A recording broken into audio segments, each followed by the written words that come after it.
The following is a presentation of ESPN on ABC. Sam Hartman and Wake Forest are in Chapel Hill to take on North Carolina in one of the biggest games in Deacon football history. And his buddy Sam Howell is ready to spoil Wake Forest's perfect season.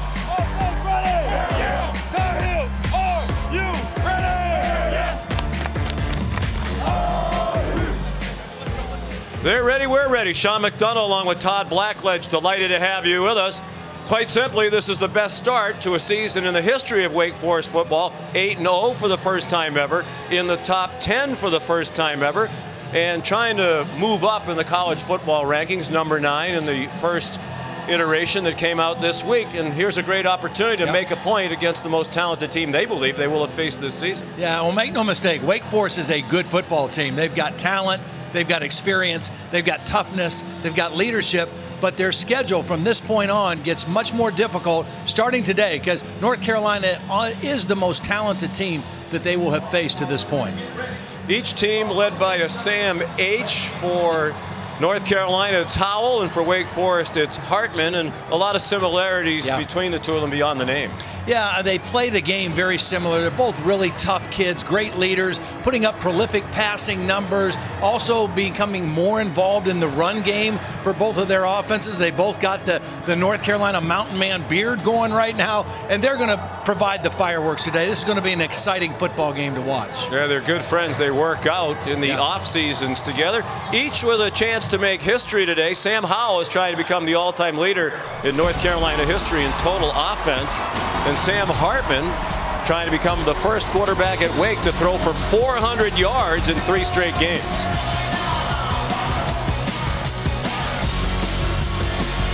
Watching college football presented by Arby's.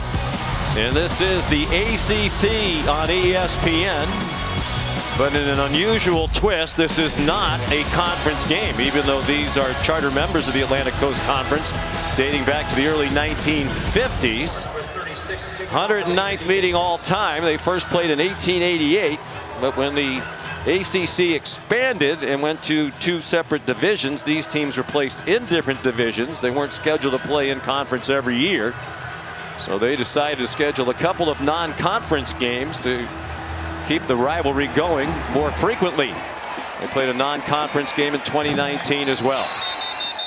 North Carolina received the opening kickoff after Wake Forest deferred. It is a touchback, and here's Molly McGrath. Well, Sean, Wake Forest is the smallest Power 5 school in terms of undergraduate enrollment, but don't underestimate them because of their size. Their wide receiver, Jacory Roberson, told me, we don't want to be known as Little Wake Forest anymore. We feel disrespected. We want the national recognition that this program deserves. He said they're not satisfied with the top 10 ranking. They haven't even discussed it in the locker room. They want much more than that. They want respect, and they want to change the trajectory of this program, Sean. Yeah, their motto, as you know, Molly, this year is good to great. They've been good. They're hoping that this is a breakthrough season. Here's Ty Chandler. The ball came out at the end of the run, and Wake Forest believes it has it, and the Demon Deacons do. Travion Red recovered the fumble on the first play of the game, turned over by the transfer from Tennessee, Chandler. Well, you can see they are ripping at the ball. Ryan Smenda. And this is what they do. I mean, coming into the game, one of the things that they have done better than anybody is take the ball away. That's the 18th takeaway now for Wake Forest. Crowd is booing. They saw a replay that we saw, and they believe that Chandler might have been down. Certainly they'll take a look at it. Looks like his knee is actually on the foot of one of his teammates, Justin Olson. They are going to take a look at it. Terrific replay official here today, Peter Voss, former head football coach at Holy Cross.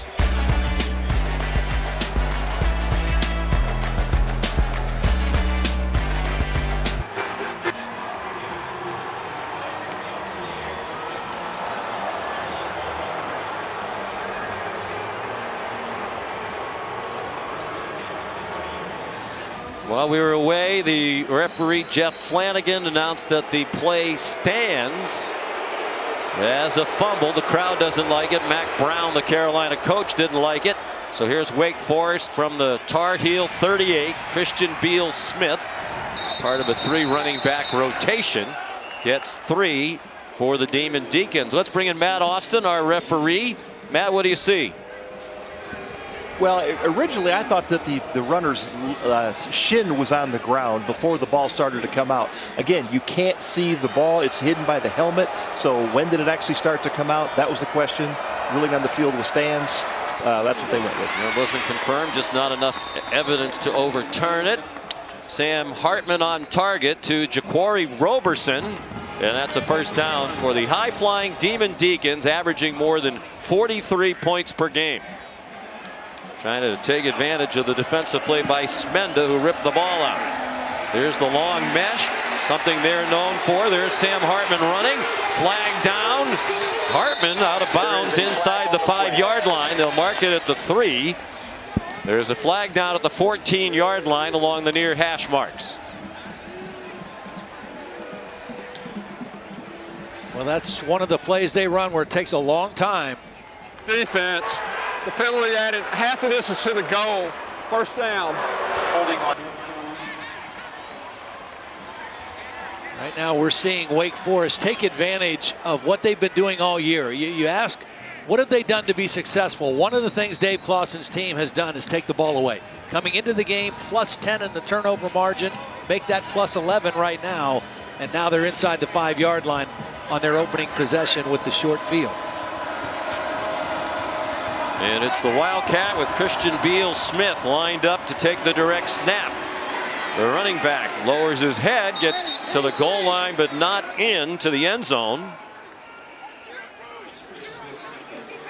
Good penetration that time by the defensive front of North Carolina.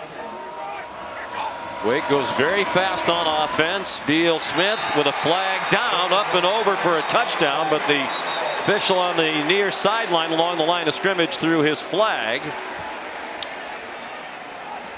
Illegal formation. Offense. More than 4 players in the backfield. 5-yard penalty. Still second down. And that's been another key to Wake Forest's success under Dave Clawson, year in and year out, among the least penalized teams in the country. I think the fact, he's got to be up on the line of scrimmage. That's the guy that was not in the right position. Backs Taylor him up. Morin, one of their wide receivers. Deep and talented wide receiver group. They brought 20 starters back from last year's team. They're not surprised by their success. Time for Hartman. Running out of time, and he gets taken down at the 9-yard line by Tamon Fox. His 25th career sack, 3rd in North Carolina history. Only Greg Ellis and Julius Peppers have more. Well, that's great coverage downfield. You don't have to coverage a lot of distance when you're this close to the red zone, the end zone. Carolina had everybody bottled up. Sam Hartman nowhere to go with the football. 3rd and goal from the 9. Hartman throws incomplete, trying to get it to A.T. Perry. Kyler McMichael, the Clemson transfer, in coverage. Looked like Hartman might have been hit as he threw. Jay Bateman, the defensive coordinator, said McMichael has to play well. Both our corners have to play well. McMichael did not play a week ago against Notre Dame. It's a good play on 3rd down that time against a bigger receiver in Perry. One of the best kickers in the history of college football, Nick Skiba, has made 89.7% of his kicks in his career, 2nd all time. And he improves on that percentage by making a 27-yarder. Brett Baer of Louisiana Lafayette back in 09 to 2012 made 90% of his kicks. Skiba could be #1 all time, and his field goal taking advantage of that play by the defense. Yeah, and you know what? Both teams are happy right now because for Wake Forest, you get on the scoreboard first, game on the road. North Carolina, you have the turnover. Your defense comes out and holds them to a field goal. I mean, both sidelines very happy right now with the way that started out. Obviously, North Carolina didn't want the turnover, but the fact that their defense would get a stop and force a field goal, because this game last year was 59-53, right? Field goals are not going to win this football game. Since 2018, there are the numbers for Wake Forest. They have scored first in 77% of their games. They get the lead early. Only Alabama and Clemson have scored first more often during that span than the Demon Deacons of Wake Forest. Ivan Moore will kick off for the second time. He's their punter. Corius Conley back deep. Temperature in the low 50s.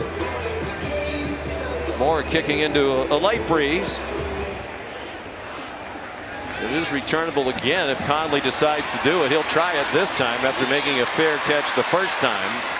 And it's well covered by Wake at the 21-yard line. Let's take a look at the keys to the game, brought to you by Jared.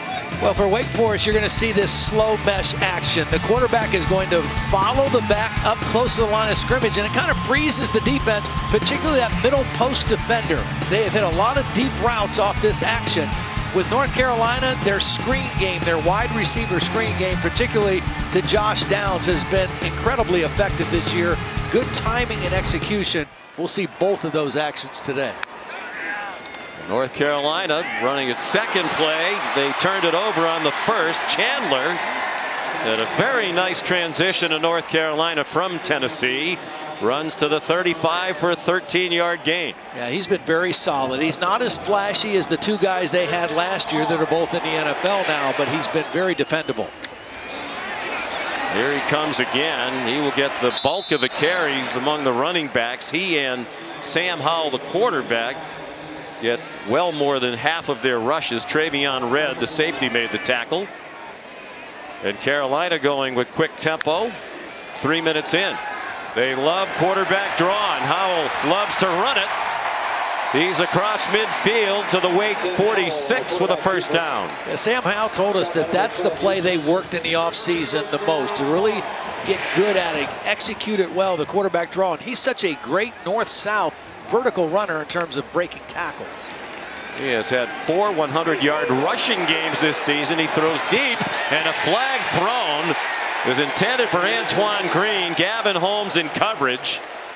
And that's a break for Carolina if it goes against the defense, because that didn't look like it had any chance of being completed, but perhaps it was the holding that made that the case. Yeah, there was holding well before the ball was close to the receiver, and this is a defense in Wake Forest that plays a lot of quarters coverage, which is man-to-man for those outside guys, and they're young corners.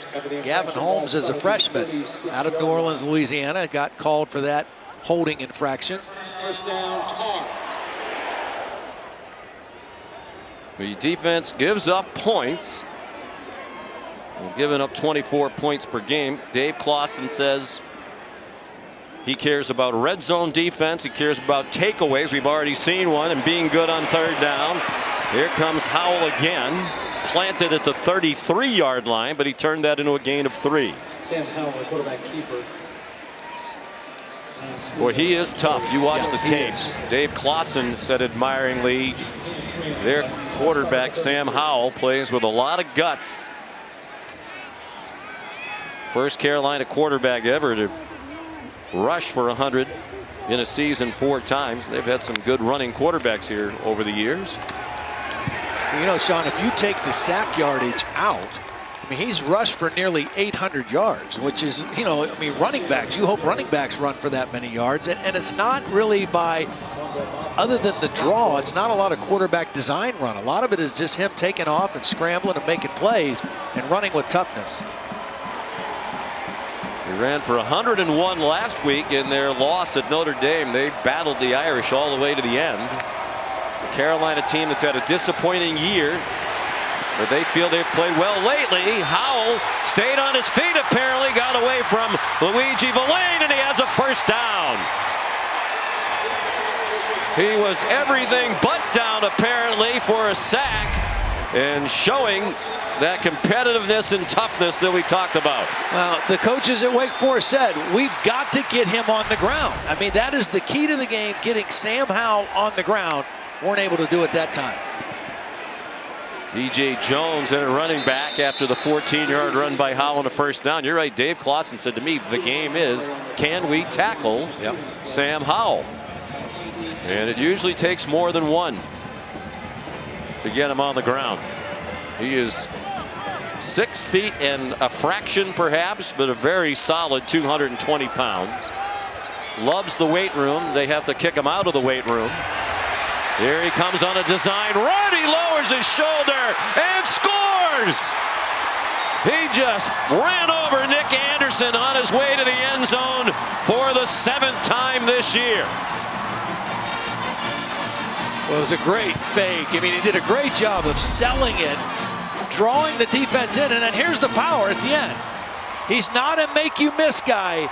He's a make-you-pay guy if you come up to tackle him. He's gonna put the pain on you. He influenced the defensive end, the linebacker, and then the toughness at the end of the run by Sam Howell. My goodness. Extra point good by Grayson Atkins. Sam Howell. Jim Hoffer, one of the analysts on the Wake Forest staff, told their team, you got to be a man to tackle Sam Howell. Sometimes it's probably going to take two.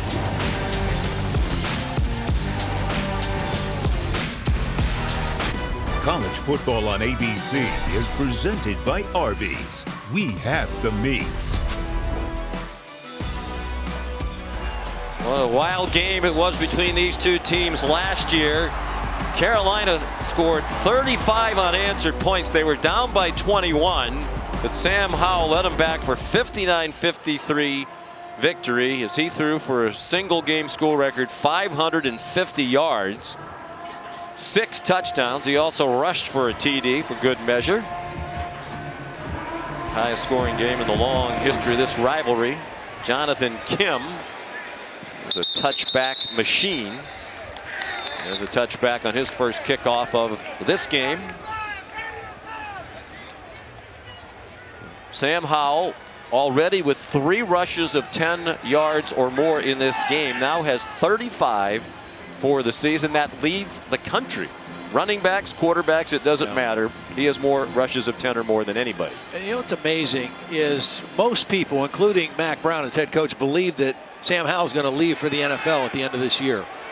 But there is no sense of him protecting himself or trying to stay healthy. He's running more and playing with toughness more than ever. Sam Hartman, that long mesh, and then his pass hit the umpire. Desmond Evans put pressure on the quarterback, and then unfortunately it was the umpire Jim Eckel who took one off the hat. A lot of times this throw gets so close to the line of scrimmage. Good penetration and a nice hit by Desmond Evans affecting that throw as well.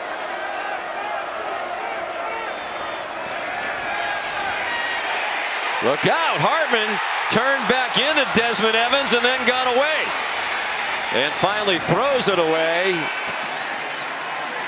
But good pressure by Carolina. You've been amazed, Todd, how much time Hartman has on throws that are so close to the line of scrimmage, but so far today, not so much. Yeah, well, because North Carolina is getting penetration. I mean, the key to this offense and being effective is that wall up front staying solid. It's a veteran offensive line, and I believe the left end of their line moved prior to the snap. I'll start. Offense number 62. 5-yard penalty. 3rd down. Devontae Gordon, the right tackle. It's interesting. The North Carolina coaches we met with yesterday were talking about Desmond Evans. Says he's a guy that we thought was going to be a lot better this year. He's kind of had a slow start, been inconsistent. We need to get more out of him. Back-to-back plays, Desmond Evans has popped out on this possession. Lined up across from one of the tight ends, Blake Whiteheart. Now 3rd and 15. More time for Hartman. Down the middle is a man wide open. First down to the 45. Jaquari Roberson, their leading receiver. Now see, this is great protection. And Sam Hartman trusts his protection. The back stays in to help. Look at that back, number 14 in there. Ellison just helping out. That's how you can throw those deep digs. Justice Ellison turns the corner and takes Trey Morrison for a ride. There is another flag down. Ellison crossed midfield. Got about 9 if it stands. It's number 4. 15 yards to be added to the end of the run. First down. Trey Morrison also had a critical face mask penalty on a 4th down play in South Bend last week. Allowed Notre Dame to keep the ball in the very next play. They threw a touchdown pass. It's a critical penalty, critical play in the game a week ago. So the run and the penalty, and Wake Forest at the 32-yard line. They've scored at least 35 points in all 8 games. They're the only team that has scored 35 or more in each of its games this season. Ellison for 2. Meanwhile, it was Mac Brown's Tar Heels who were number 10 in the AP poll in the preseason. That's where Wake Forest is now. And Mac felt they were overrated. And they lost 2 running backs and 2 wide receivers to the NFL draft. That put a lot of unfair, he thought, expectations on this team. It has a young nucleus. They're 4-4. Whitehart, the tight end, was open in the flat. The Deacons on the move. They're at the Tar Heel 14, 1st and 10. Nice little play action pass. You know, when you run inside zone like both of these teams do, that tight end usually comes in motion to block the backside end, and you just slip him out in the flat for a nice little completion. It's the 11th career catch for Chapman, who's a 6th-year senior. Excuse me, it's Whitehart. His 6th catch of the season. Justice Ellison, the ball carrier, to the 10-yard line. We'll see 3 different running backs play pretty much an equal amount of time in this Wake Forest offense. Kind of crazy to think they had another running back, Kenneth Walker, on this team last year who's lighting it up for Michigan State this year. He left via the transfer portal. Lots of time for Hartman. Dumps it down, and a good tackle to prevent the first down. Of course, Conley made the tackle on Blake Whitehart at the 6. It'll be 3rd down and 2. A.T. Perry has been very dangerous in this part of the field because he's a big receiver, 6'5". This is him down the bottom of the screen. See if they try to isolate him one-on-one. He's been one of the hottest receivers in the country. 3 straight 100-yard games coming in. Hartman's looking at him. Hartman's looking at the end zone and gets there. I think he could have thrown it to Perry. I think he had a step on the defender, but Perry just kept running to the back of the end zone. The defender went with him, and Sam Hartman saw grass to the end zone. Good decision by Hartman, matching the running ability of Sam Howell as we take a look at the replay from the Progressive Pylon Camp. A 6-yard touchdown run for the redshirt sophomore from Charlotte, Sam Hartman. He's been a much better runner this year, too. You know, I remember seeing him as a freshman, 175 pounds, kind of getting knocked around. He's a solid 210 now, much more effective running the football. He had a chance to throw it if he wanted it. He said, I'll just take it the easy way and run it in myself.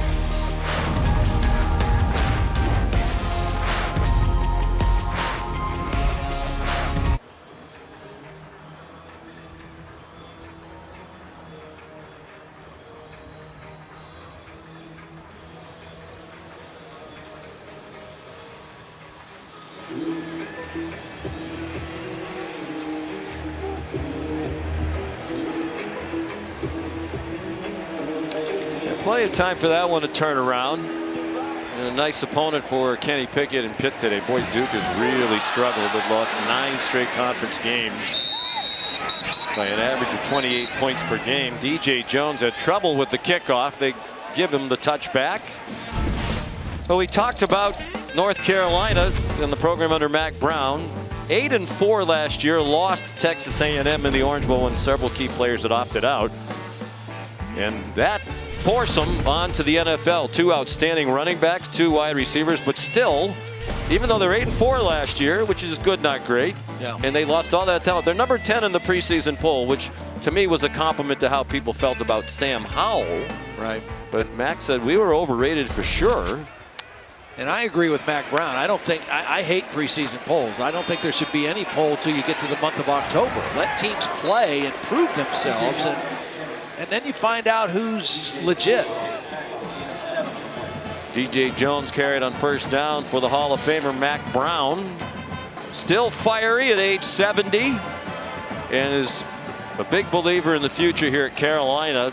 Part of the problem this year, Todd, is that they're transitioning from that older core to these talented young recruiting classes that they've had. Yeah. And sometimes it can be a problem on a team when you have younger guys who are taking over for older guys. Right. Who are more experienced, but young guys are going to make some mistakes, but he's playing the talent right now in the future. Especially when you're 4-4. If you're 8-0 or 7-1, those attitudes don't show up as much. And one guy they're going to get involved here real soon is Josh Downs. I mean, he has been a great player this year, hasn't touched it yet. Good chance for him here on third down. One of the leading receivers in the country. It stayed with a steady dose of the run game to start this one. DJ Jones stopped. And to Coach Clausen's point, we don't mind giving up yards. Right. Just get stops on third down. Get the ball back. Situational defense. That's where they've been good. Red zone, taking the ball away, short yardage. That was a nice blitz by DJ Taylor, the linebacker, and Luke Masterson both involved in the backfield on that play and forcing a punt. And if you get a few stops in a game like this, that's all it takes. I mean, Dave Clawson said if our defense is just average with the way we're playing offense this year, we're going to have a chance in every game. Ben Kiernan, native of Ireland. Taylor Moore back deep, and he makes a fair catch on a 36-yard punt. Tonight on ESPN, 7 Eastern time, LSU and number 2 Alabama. Chris Fowler, Kirk Herbstreit, and Holly Rowe. LSU 4-4 off a bye week. Alabama 7-1. Bryce Young, the odds-on favorite right now to win the Heisman. And here's a look at the All-State College Football Playoff rankings. First iteration that came out this past Tuesday. No surprise, Georgia number 1. Alabama, Michigan State, Oregon, and then on the outside, for the moment at least, looking in Ohio State and Cincinnati. Hartman taken down, another sack. Back at the 25-yard line, Jahvaree Ritzie, backup defensive end. Well, he's right in here, just powering his way through. Again, it was pretty decent protection initially, but Ritzie able to get in there and get the sack. Pressure on Sam Hartman, pretty effective here in the first quarter. Talk about young players playing. He's a freshman. Ritzie, his first career sack. Hartman zips one over the middle, incomplete. Trying to get it to Keyshawn Williams. Geo Biggers have the coverage for Carolina. Here's third down and 16. So far this year, down and distance has not mattered much to Sam Hartman in this Wake Forest offense. But the pressure so far early in this game has been a little bit different. Carolina rushed only 3. Hartman throws an interception. Cameron Kelly takes it back for the Tar Heels. That's intercepted by number 9, Cameron Kelly for the Tar Heels. This is zone defense. It's not man, it's not pressure, and Cameron Kelly is right here, number 9. He is just going to read the eyes of the quarterback, Sam Hartman. Watch as he drops. Eyes are on the quarterback because he's playing zone, not man, and cuts right in front of that throw in the seam and makes the interception. They got him third and long. They went to a zone defense, and they got Sam Hartman on that one. Third interception of the season, his junior season for Kelly. And just the 4th thrown by Hartman in this game, 9 of the year for Wake Forest. Howell is a man down the seam. First down, 12-yard line. Beautiful throw to Ty Chandler, who's an excellent receiver out of the backfield. They brought Josh Downs in motion, and that influenced the defense and opened up that middle seam for the running back coming out of the backfield. So much attention paid to Josh Downs, who hasn't caught one yet, but he affected the defense on that play. 30-yard gain. Carolina poised to reclaim the lead. And this has shades of last year's meeting already. Howell too high, trying to get it to Downs, who has caught at least 8 in every game this year. Watch, as Downs goes in motion here, it's just going to affect the defense. The back's going to come right down through the middle. Everybody aware of Josh Downs, the favorite target of Sam Howell, but it opened up things for another target. In that case, Ty Chandler out of the backfield.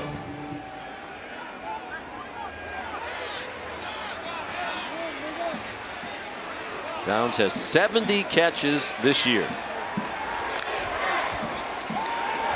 Howell, quarterback draw again. Howell again into the end zone.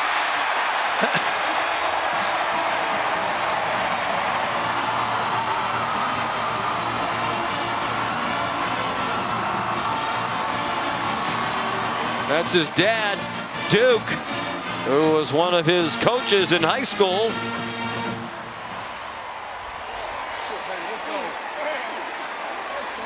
Well, Dave Clawson, prophetic when the Wake Forest coach told us yesterday, to me, the game comes down to, can we tackle Sam Howell? So far, they haven't.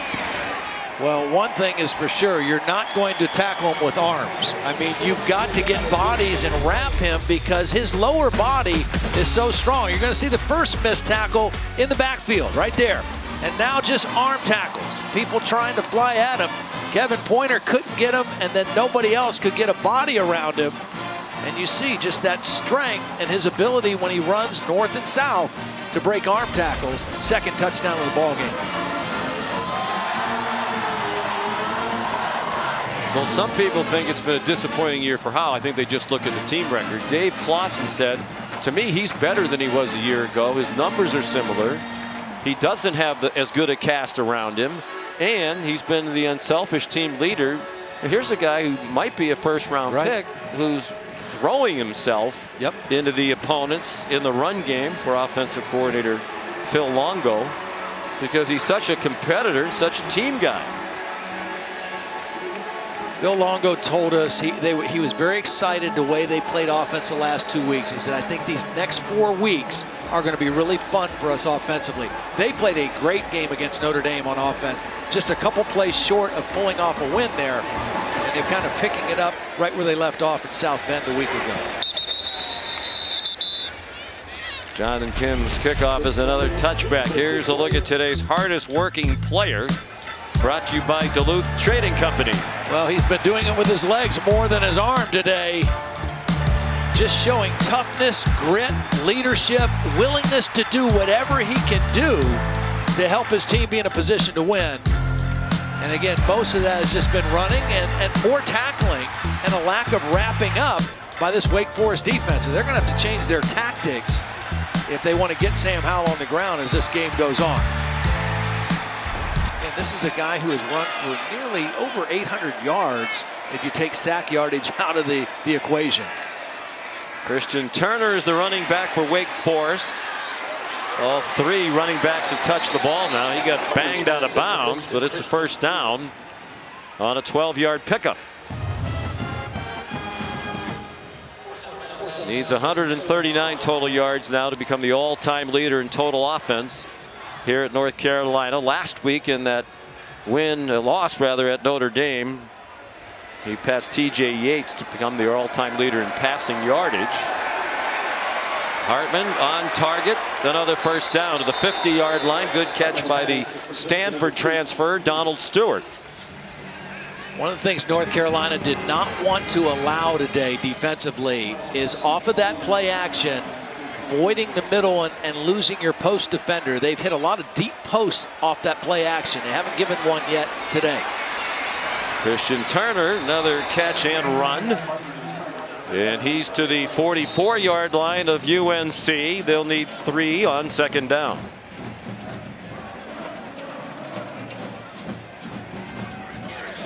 Turner's a transfer from Michigan. His first year at Wake Forest.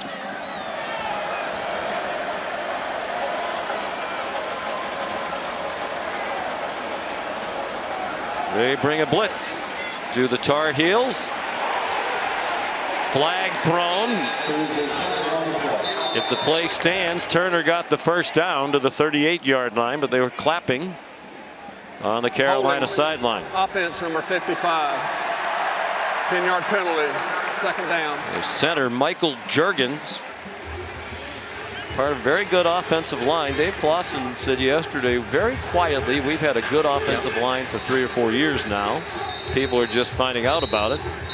Well, and this whole offense, I mean, it's virtually all back intact from a year ago. 20 starters back on offense, defense, and special teams. And they are familiar with this system. They're veteran guys, mature guys. And they execute. They make very few mistakes. There was one. Jaquarius Conley injured for North Carolina. He seems to be fine. He's back on his feet. That's the reason for the stoppage in play.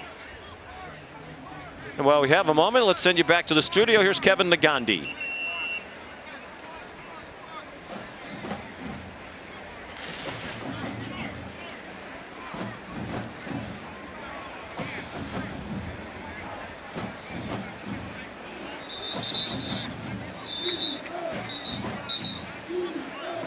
All right, Kevin, thank you. Here it's 14-10 for North Carolina.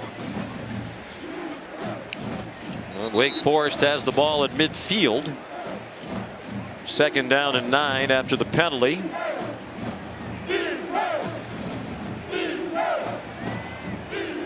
Sam Hartman making his 29th career start. Threw for 402. Last week on homecoming, their win in Winston-Salem against Duke, and he didn't even play in the fourth quarter. He's thrown for 400 in back-to-back games. Went well over 400 at Army when they scored 70 points to beat the Black Knights. Justice Ellison gets just one. They're Sam Hartman's parents, Dr. Mark and Lisa Hartman. It's the right guard who was down at the end of that play.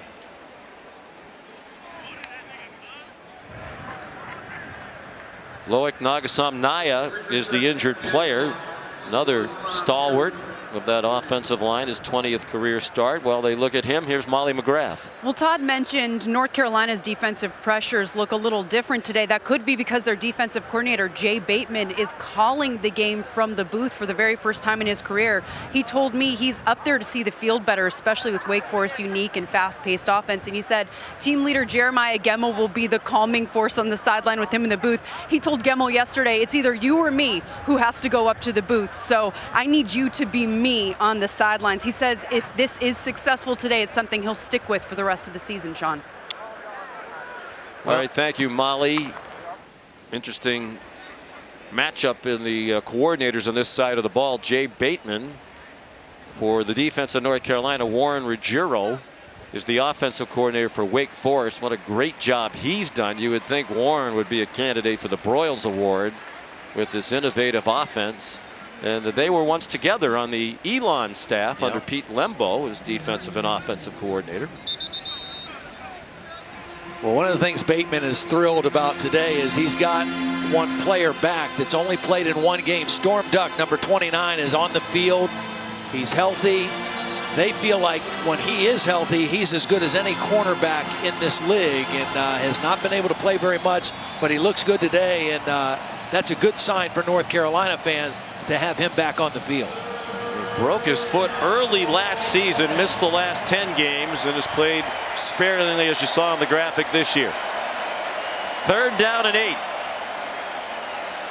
And it's a run called by Coach Ruggiero. Wow. And Ellison got very close to the line to make. Doesn't look like he got it from here.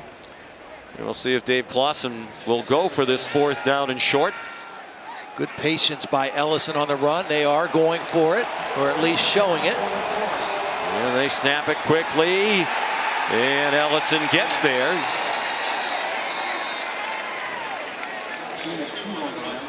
See, part of this slow mesh, the quarterback is going to try to get a little block at the end of that play. I mean, he's hit, but he's also there to kind of block Cameron Kelly, just to keep him away from the running back. little different look. Here's the post. Off the play, fake, up for grabs, and incomplete. Looked like Jaquari Roberson was going to have a touchdown, but he couldn't hang on. Trey Morrison there for the Tar Heels. I just don't think he could control it all the way to the ground. He has the catch, he's got it, and then it's slapped out. Great job by Morrison getting a hand in there and knocking it out as the two players were on their way to the ground. He's a veteran, is Morrison, his 40th career start. They brought a blitz, didn't get there. Good catch in traffic by Donald Stewart, who held on as he got blasted by Desmond Evans.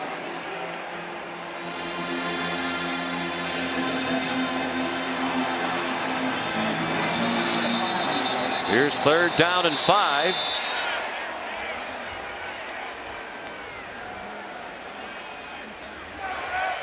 Timeout.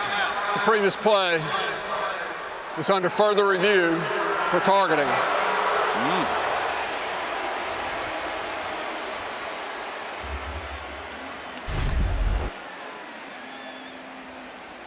Stewart had to go high for the catch. No, I don't think that's not targeting. That's not targeting. The hands were up because he was going for the football. You know, I don't think that there's anything that looks like targeting there. Will you agree, Matt? I do agree. The player from the front definitely uses his hands first. It doesn't look like it's forcible. The player from the back is absorbing the hit, so I don't think there's anything there either. I think this is going to be, the play's going to stand, or there's no targeting. And the other question was, did Stewart hang on? And it does appear he completed the catch.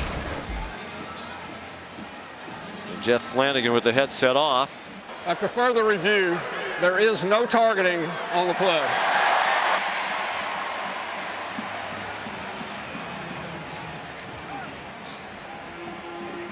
And it means Wake Forest will have 3rd down and 5 at the 35-yard line. They're on the edge of field goal range, down by 4 in the final 36 seconds of the opening quarter. Well, you got to think Dave Clawson and Warren Ruggiero might be thinking 2 plays here already. They already went for a 4th and 1. They're in that area of the field where they could be thinking 2 plays to convert the first down here as well. It'll be a long field goal and into a little bit of a cool breeze. Hartman has room as he leaves the pocket. He didn't want to slide, and he took a hit on his shoulder and bounces right back up. And he's just short of the first down. Got hit by Jeremiah Gimmel. Yeah, he didn't slide because he knew what he needed for the first down. He still wasn't able to get there, but if he would have slid, he would have been probably 2 yards shy of that first down marker. Takes us to the end of the first quarter. Very entertaining. The quarterbacks, the stars, as anticipated.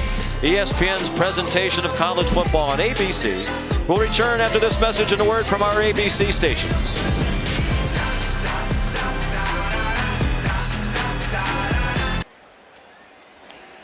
Well, just a moment ago while we were away, the referee Jeff Flanagan tried to announce his microphone isn't working, that Jeremiah Gimmel has been disqualified for targeting for the hit on Sam Hartman. Certainly inadvertent. It's one of the things that really stinks about this rule. But you can't do that. No, you can't. You know, it's the leading with the crown of the helmet. It makes contact with the helmet of Sam Hartman. He's trying to go low. He's trying to make a clean hit, but the crown of the helmet is going to get called every time. And that's unfortunate. Molly just gave that report about how important it is to have Gimmel on the field with Jay Bateman up in the booth. And now Gimmel will be on the sideline for the rest of the game. He's one of their best players, second leading tackler, a team captain, really a coach on the field. We visited with Jeremiah yesterday. He says he wants to coach when his playing days are over. That's a huge loss, especially against this complex Wake Forest offense, which is running a play on 1st and 10. Sam Hartman, corner of the end zone. Catch is made by Jaquari Roberson for a touchdown.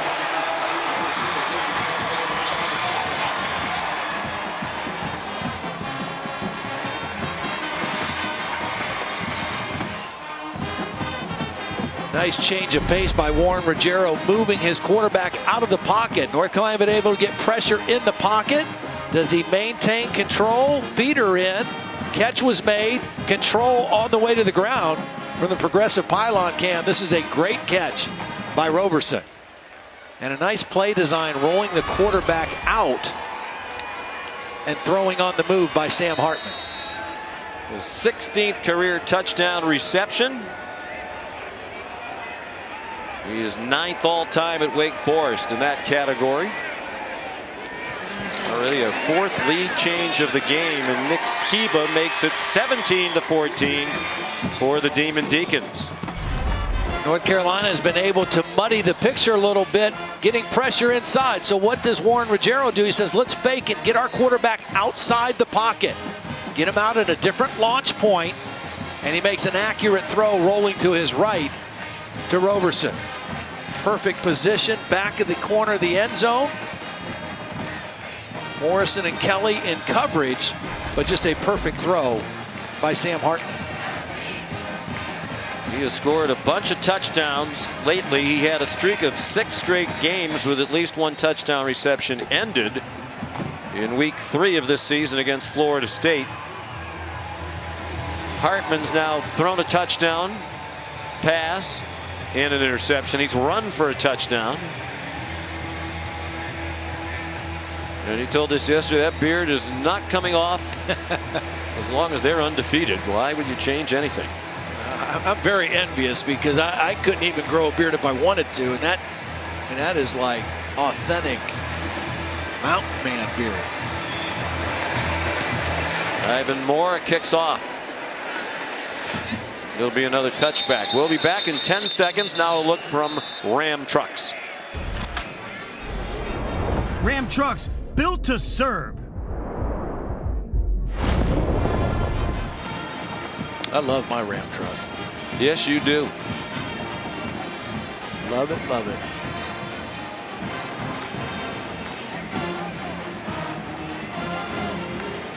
How about that play selection? They clearly have come out trying to run the ball, have the Tar Heels, and effectively so. Sam Howell, their leading rusher, throws on the run over the head of Josh Downs.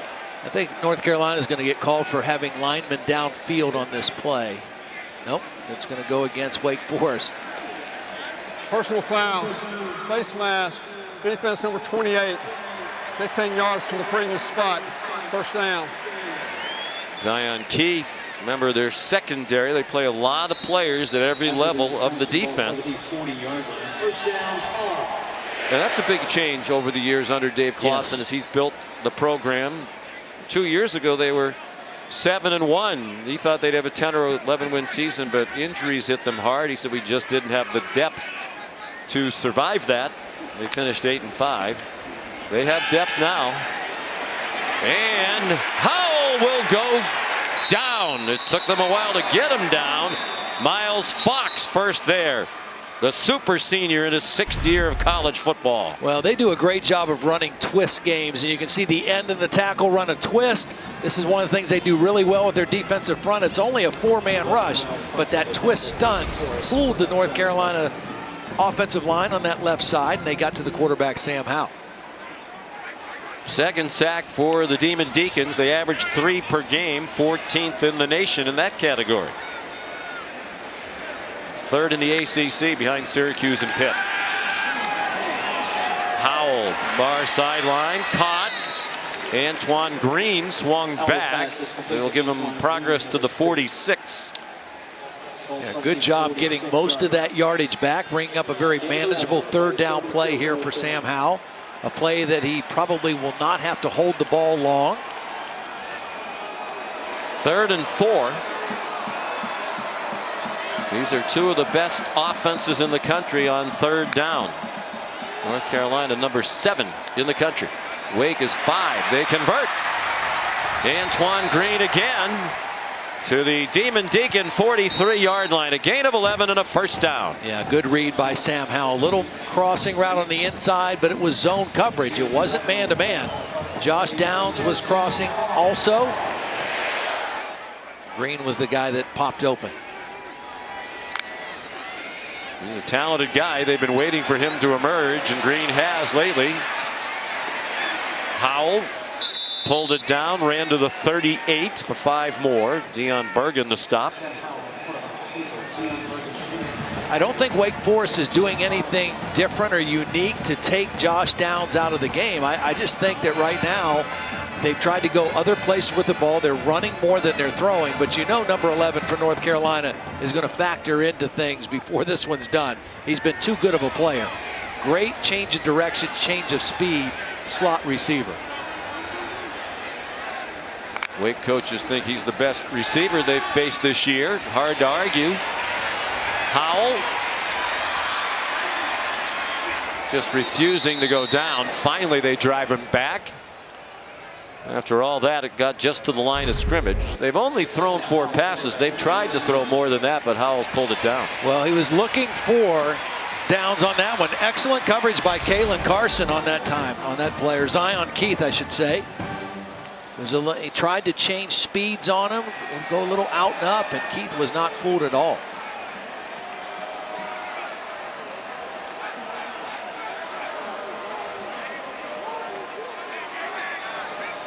Third in the country in catches with those 70.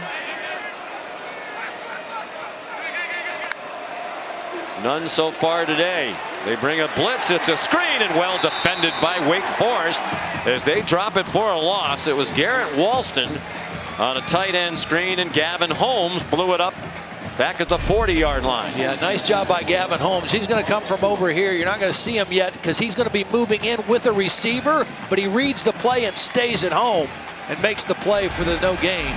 Excellent play that time by Holmes. Mack Brown will go for it on 4th down and 7. Could be a pooch kick too. Howell did that last week, not this time. He fires for a 1st down. There's Josh Downs with his first catch of the game. For a 4th down conversion, a 15-yard pickup. Well, right when they needed it, they finally got their man the football. Nice little inside and out route. You see the quickness and the change of direction, speed. That's what makes him such a unique receiver. Luke Masterson is injured for Wake Forest.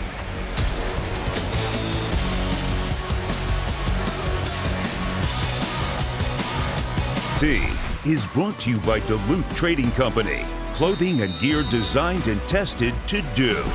And Mazda. Back at Kenan Stadium, the home of Carolina football since 1927. What a beautiful setting this is in amongst the Carolina Pines. Entertaining football game. Here's another design quarterback draw. Why wouldn't you? Sam Howell to the 20-yard line for a gain of 5. Such an added weapon when you get in the red zone or close to the red area to have a quarterback that is a willing runner and a tough runner. Just makes so much more difficult for defensive coordinators and how you defend the red zone when you have to worry about a running quarterback as well. The preseason ACC Player of the Year. Turned it over 3 times in their season opening loss at Virginia Tech, and it's almost as if immediately vanished from the Heisman landscape. That might have been premature. Ty Chandler inside the 5 and down at the 1-yard line. He broke a couple of tackles and nearly scored. He settled for 19 yards. Nice little counter play, pulled the center in the backside tackle. Good timing, good execution.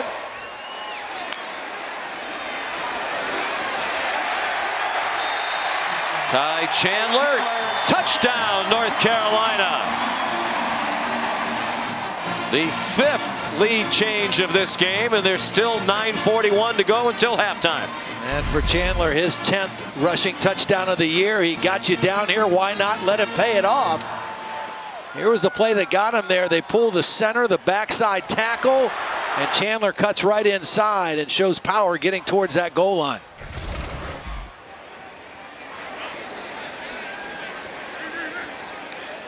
Nice drive. Extra point good by Grayson Atkins. Well, a lot of action. You might be getting hungry. Coming up next, taste of the town from Merritt's Grill right here in Chapel Hill.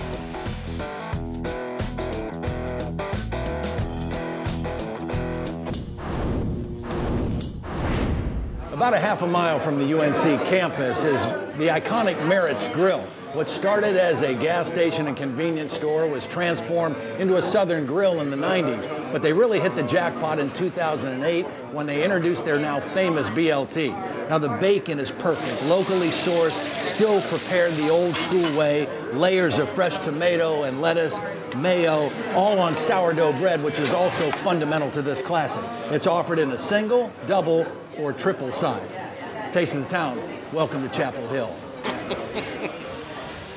As we would say in Massachusetts, what a shocker that you went for the triple. They said it was a challenge, and I was ready for the challenge. And, you know, there's just something beautiful about a classic BLT, right? And so I brought you one. You have to take a little bite. Okay. This is a single now. It's not a triple. Here. All right. The triple is a pound of bacon. This is just 7 slices, I think. This is a single? Yeah, that's a single. My goodness. How big was that? Wow, I'm glad we didn't bring it.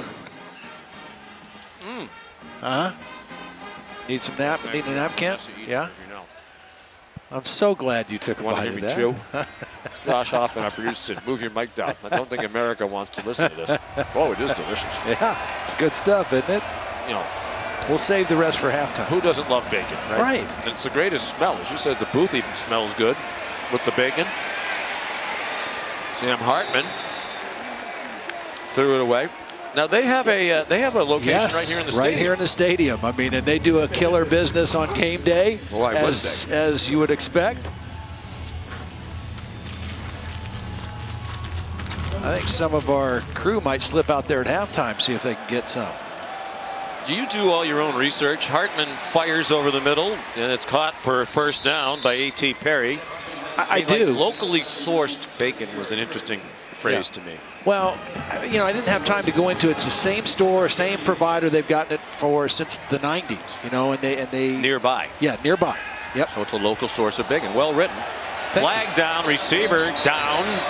And there are 3 flags. Keyshawn Williams was the intended receiver. The ball sailed way over his head. Contact with Jaquarius Conley. 2 fouls on the play, both on the defense. Holding defense number 0. That penalty will be declined. Personal foul, continued hands to the face, number 56 defense. That's 15 yards from the previous spot. Carries a first down. Now, both teams have had some costly penalties. Tamari Fox, here's on the inside. That's the hands to the face. That's the one that is being accepted. You see the receiver on the ground. There's the pass interference that was declined. The bottom result is great field position again for Wake Forest on the North Carolina side of the 50-yard line. The 4th Carolina penalty, and Wake Forest uncharacteristically flagged 5 times already. Nice patience on that run by Christian Beal Smith. You mentioned it earlier, Todd. They had Kenneth Walker here last year as part of a running back rotation. He went to Michigan State because he wanted more of a chance to showcase his talents, be more of a featured ball carrier, and obviously that's worked out very well for him and for Michigan State. But this 3-headed monster at running back has worked pretty well for Wake Forest as well. Similar numbers. Although that was 2 years at Wake Forest. Surpassed that in 1 and has emerged as a Heisman Trophy candidate at Michigan State. Pressure off the corner. Hartman to the end zone. A one-handed catch by A.T. Perry. Couldn't get free from Cameron Kelly, so he said, all I need is one arm. And it's a 32-yard touchdown. Just immediate recognition by Sam Hartman of the corner blitz to the short side of the field. He knew he had a safety trying to cover his big receiver and makes a perfect throw. And you can see Perry, the strength. Here's the blitz from the corner. Hartman sees it right away and gives his receiver a chance. Perry was able to hold the defender off with his right hand and snatch the football with his left. Well, he was trying to make the argument that he was being interfered with by Perry. Perry's 9th touchdown catch of the season. Started the day with 8, which was tied for 7th in the country. Skiba added the extra point. What a catch by the redshirt sophomore from Lake Worth, Florida.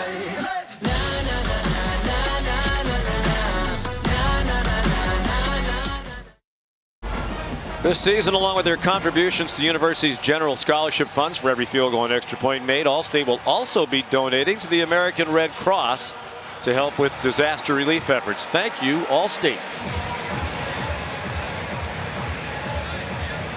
A lot of points being scored by these kickers today. 6th lead change of the game. Wake Forest back on top. Aquarius Conley brings the kickoff back to the 23-yard line. Here's Kevin Nagandi.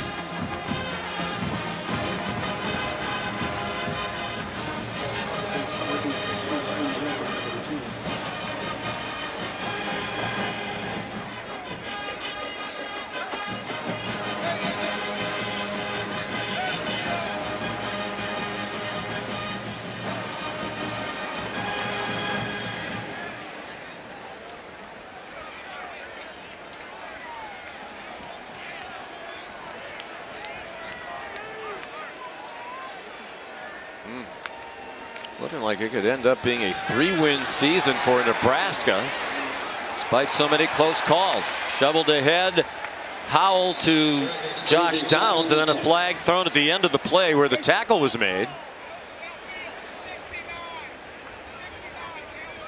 I think they're going to say receiver downfield, number 69. Penalty is 5 yards.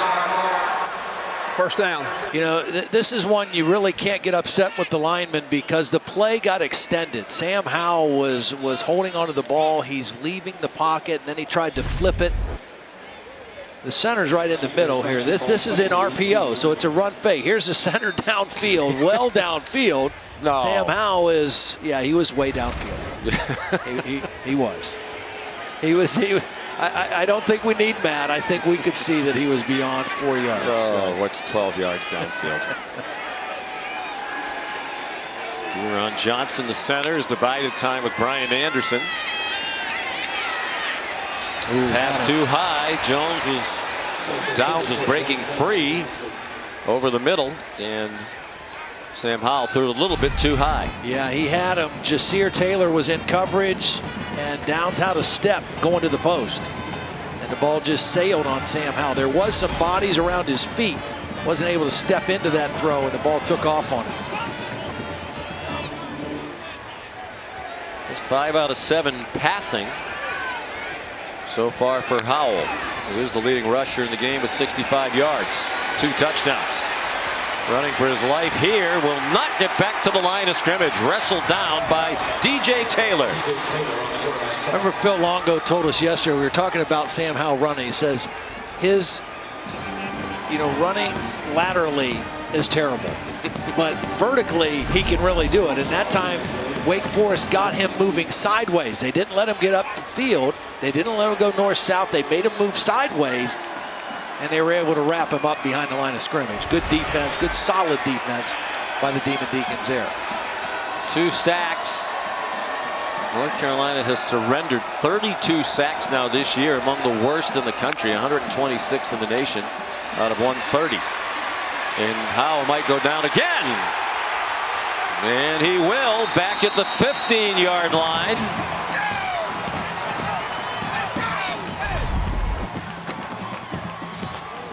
Luigi Villain, Chase Jones among those there for the Demon Deacs. Well, he had a bunch of guys out. He only had one possible guy open. That was Antoine Green, who ran a curl route. But by the time he opened up, Sam Howell was already trying to look for a place to escape. That is one of the reasons why they have had a lot of sacks against them. Howell will hang on to that ball for a long time, take the hit, try to wait for somebody to break open. Ben Kiernan, the punter, and is juggled. Taylor Morin got belted down after the muff at the 29. He did well just to get it back in his possession. Lines up as a 45-yard punt, a return of -7. We honor those who serve. Brought to you by Navy Federal Credit Union. North Carolina defensive back Jaquarius Conley's father, Terrell, retired in September after 20 years as a petty officer in the Navy. Joined the Navy right out of high school. Over the next 20 years, he and the family lived in 6 different states before they finally settled right here in beautiful North Carolina. Enjoy your well-earned retirement, Terrell. Thank you for your service. Christian Turner finally wrestled down. And that's his son, Aquarius Conley, right on cue, making the tackle at the 35. Again, this run offense is so different. The play action offense looks different. The run offense looks different too, because the back has a lot of different ways that he can hit the play. Hartman's throw low cost them the first down, at least for the moment, as Quarry Roberson was at the line to make.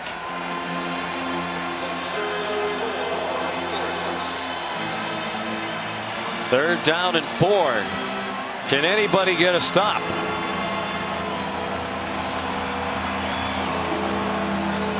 Situational football, situational defense, third down defense. Can you get off the field? Hartman has a man. Good catch on a throw behind Donald Stewart. There's been more of a presence than usual today. He's deep down their receiver depth chart, but he's having a good game. That's already his 3rd catch. Well, they went to motion to get 3 receivers on one side. That left Stewart alone on the other side, and a lot of room to catch that slant route. Even though it wasn't a great throw, a lot of room to make the play. With 15 catches all year entering today. Strange looking play. And Hartman has to throw it away as he was being pressured by Power Eccles, a freshman who will see more playing time today with the disqualification for targeting of their defensive leader, Jeremiah Gemmel. Well, Sean, Eccles is calling the defense on the field with Gemmel out because of that targeting penalty. Gemmel spent all of his time on the sideline coaching up Eccles, telling him, you got this, talk more than you think you need to, and drawing up plays for him. Hartman's pass incomplete. Tried to fire it into A.T. Perry. Here's Storm Duck, who looks to be moving very well. And if he stays healthy, that's a huge addition to their defense, as you said earlier. Exactly 5 minutes to go until halftime.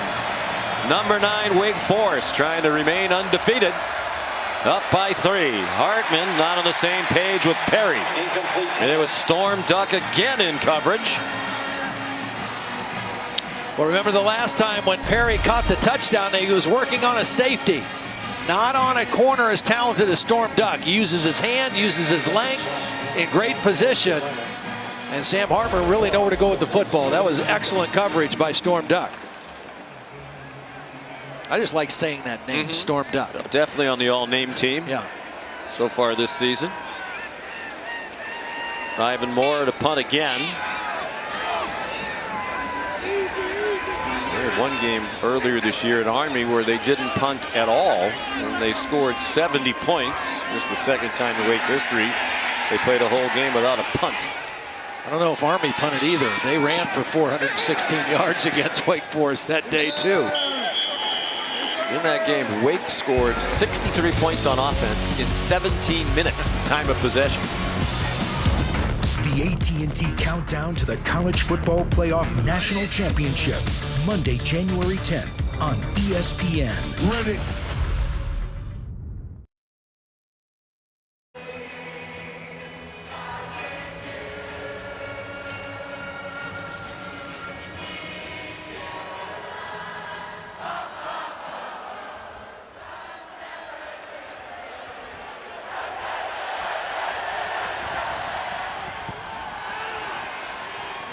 All right, Kevin, thank you. Sam Howell's ball now from his own 17. Carolina down by 3. The pitch to Ty Chandler. We got walloped at the 22. Ryan Smenda there with help from Nasir Green, who's a standout, who's been injured, hasn't played much the last 5 games. battling an ankle problem and a hamstring injury. Honorable mention all conference last year.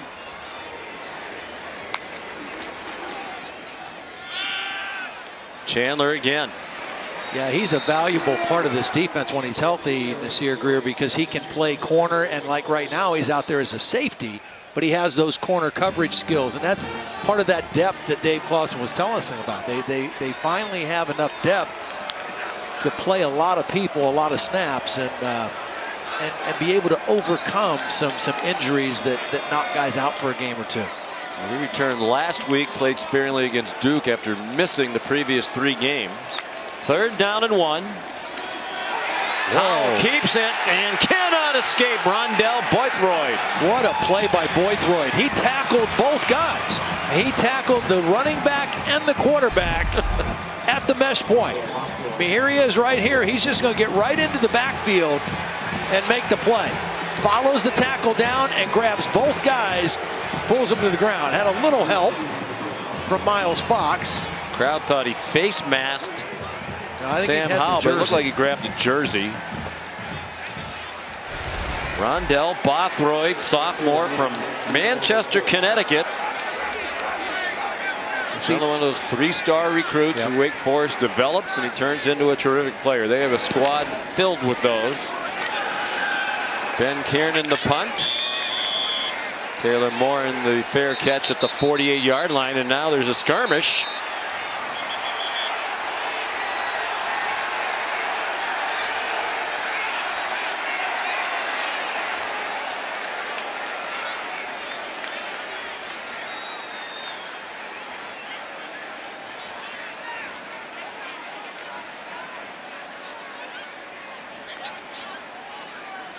And several flags on the field for Jeff Flanagan and his crew to sort out. North Carolina playing without Jeremiah Gimmel. Holding, receiving team, number 6. It's a 10-yard penalty. At the end of the kick, the receiving team keeps the ball. So apparently all that pushing and shoving went unpenalized.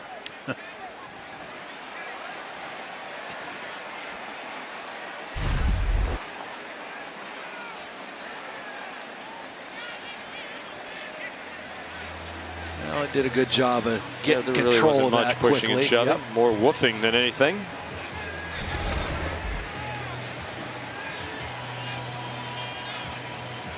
Dave Clawson not satisfied with the explanation he's being given by Kirk Lewis. Kick off your Week 9 NFL Sunday, 10 a.m. tomorrow. The Countdown Crew on ESPN and the app. Randy Moss will weigh in on the Odell Beckham Jr. saga being released by the Cleveland Browns. Then Monday Night Football, 8 o'clock Eastern Time on ESPN, Deportes and the app. The Chicago Bears and the Pittsburgh Steelers. Bears 3-5. Pittsburgh's 4-3 off a win against those Browns this past Sunday.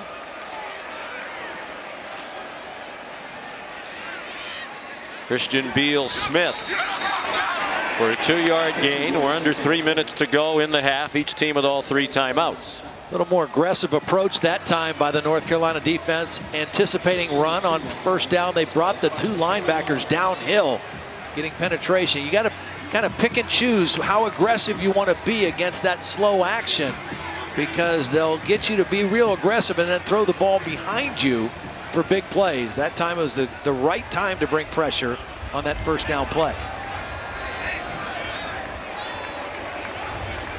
Sam Hartman in no hurry. They have plenty of time to go down and score. They don't want to leave any time for North Carolina if they give the ball back. Christian Beal-Smith found a crease and found Carolina territory to the 49-yard line. First down. You know, that's a play I really like, and a lot of teams run it. You throw, as long as you throw that ball behind the line of scrimmage, your blockers can get down and get engaged down the field. It's like an outside run. Hartman surrounded, got it off. And out of bounds, A.T. Perry. Storm duck there for the Heels at the 42, a gain of 7. Remember, Wake Forest won the toss and deferred, so they're looking to go 2 for 1 here. Take as much time, maybe take all the time off this last possession of the second quarter, and then get the ball to start the second half and try to seize momentum in the game. Their defense has gotten them a couple stops, and now they're in scoring territory again. Scoring has slowed down a little bit here in the late stages of the quarter. Christian Beal-Smith close to the first down. Cedric Gray made the tackle. Another talented young player, just a sophomore from Charlotte. They line up very quickly. They caught the Tar Heels by surprise. Hartman, the keeper, for the first down. Well, again, without Jeremiah Gimmel on the field, you've got a new signal caller, you've got young linebackers, and that's just smart football by Sam Hartman. Recognizing the confusion and going with the quick count for the sneak and the first down. Hartman throwing deep. Mourns open and has a touchdown. He got behind 3 Tar Heel defenders. 37-yard score, and for the first time in this game, there is a 2-score lead. Well, Morin's right here. He's going to run to the post. The guy that is going to get fooled is this backside safety. Watch Sam Hartman with his eyes look to the left, hold that safety over there, and then by the time he breaks, it's too late. He ran past the corner, and the backside safety was watching the eyes of the quarterback, and a beautiful throw by Sam Hartman. 3 touchdown passes in the half for Hartman. Skiba's extra point is good. That's 25 for the season for Hartman. The single season Wake Forest record is 29 by John Wolford, who was Hartman's predecessor at starting quarterback back in 2017. Well, he's done a little bit of everything. Thrown from the pocket, he's run one in, he's thrown on the move. And you're seeing why Sam Hartman in this offense has been the only offense in college football to score over 35 points every game. Touchdown to Perry. He read the corner blitz, made the nice read, the nice throw, and I mean, they're legit. You know, offensively, this team is legit. I mean, the quarterback is legit. The receivers are good. They've got 3 backs, and they're very confident. They believe in what they're doing, and they're playing with a very high level of confidence and execution right now. It's 58 career touchdown passes now for Hartman.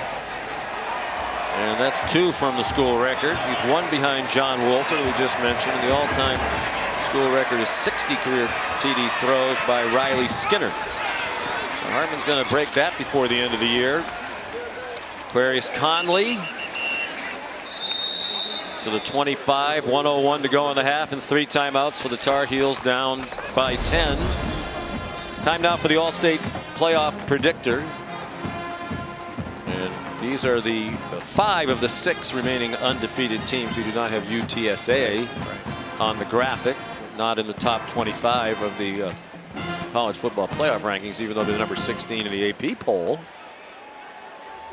Wake Forest right now with a 1% chance to make the playoff, according to the All-State playoff predictor. Well, all Wake Forest can worry about is taking care of their own business, which is winning games. The same thing you would say for Cincinnati. All they could do is win the games that are in front of them. And but I'm impressed with what I'm seeing with my own eyes today. I watch film, but I'm impressed with what they do offensively and how well they execute. Howell to Antoine Green for 11. Howell bounces outside and wisely runs out of bounds at the 45-yard line. 19 yards on that run for Howell. Just such a sturdy guy. He's 6 foot, probably 220 pounds, 225. And again, he just breaks through arm tackles and kind of bounces off tacklers or would-be tacklers. Up to 76 yards rushing and 2 touchdowns. 4th time this year he's rushed for at least 2 in a game. Pulls it down again. Flag thrown as the pass was incomplete. And now another flag down. Looked like Joshua Izudu was holding Luigi Villain, but then there was another flag fired in late, which makes you wonder if there was a late hit. Yeah, I think Two they're going to get fouls on the both. play. Yep. Holding offense number 79.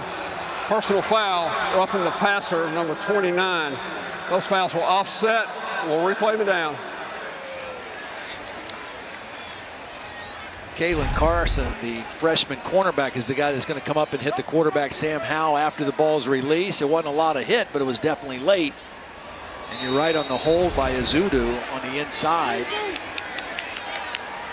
Yeah, they announced 79, but it was 75. They don't have a 79 on the field. So 1st and 10, 31 seconds to go. Howell launching one deep up into the breeze. Lots of contact. And flags fly. It was nearly intercepted by Nasir Greer. And they might be flagging Isaiah Wingfield for pass interference. The crowd thinks so. You know, looking at the 15-yard flags. penalty in the previous spot. First down. Looking at the flags here, he's throwing this ball into the wind. The ball hung up on Sam Howell a little bit, but there's the contact clearly by Wingfield. Progressive pylon cam look at it. Ball hung up in the air, almost intercepted, but clearly pass interference. And North Carolina with a new set of downs here with 23 seconds. Still have all 3 of their timeouts, too. And they are in field goal range, although in a game like this, as you said earlier, you want to score touchdowns. You always want to score touchdowns, but you need them today. Howell threw it away. By the way, if you want more information about each team's chances to make the playoff, check out ESPN.com/All-State Playoff Predictor. The opportunity will be there for Wake Forest. If they win out, That's right. they're going to be an undefeated conference champion. And as you said earlier, their schedule gets a lot tougher down the stretch here. NC State, which is a top 20 team next. Then they go to Clemson. Then to Boston College. Howell is a man open. Downs looked like he was surprised there was nobody around him when he turned. Got a little more, ran out of bounds. 14-yard line, 16-yard gain. Now just 9 seconds to go in the half.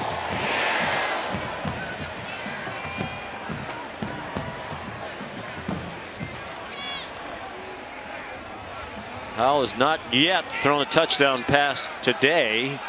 He's thrown one in every start, every game of his career, 33 straight games with a touchdown pass, longest active streak in the country. He's blitzed. He throws a little too far for Josh Downs. And they're going to try to get back within 1 score by sending the field goal unit out with 4 seconds to go. Pretty good coverage by Jasir Taylor that time. He was working on Josh Downs. Downs tried to stutter step, kind of change speeds on him, and Taylor was right with him. It would have to be a perfect throw. Sam Howell was under pressure a little bit. Here's Taylor in coverage, in good position, and Sam Howell just a slight overthrow and have to settle for 3. And that's, again, another stop of sorts for this Wake Forest defense in the red zone. Grayson Atkins kicks a 31-yard field goal as time expires in the first half. And 55 points on the board. Wake will get the second half kickoff. They now lead at the half for the 8th time in 9 games. Trailed only at Syracuse. Came back to win that one in overtime. And a terrific first half for Hartman, particularly through the air. Well, he ran for one. Howell on the ground. He ran for 76 and 2 touchdowns. We'll send you to the studio for the Capital One halftime report after this message and a word from our ABC stations.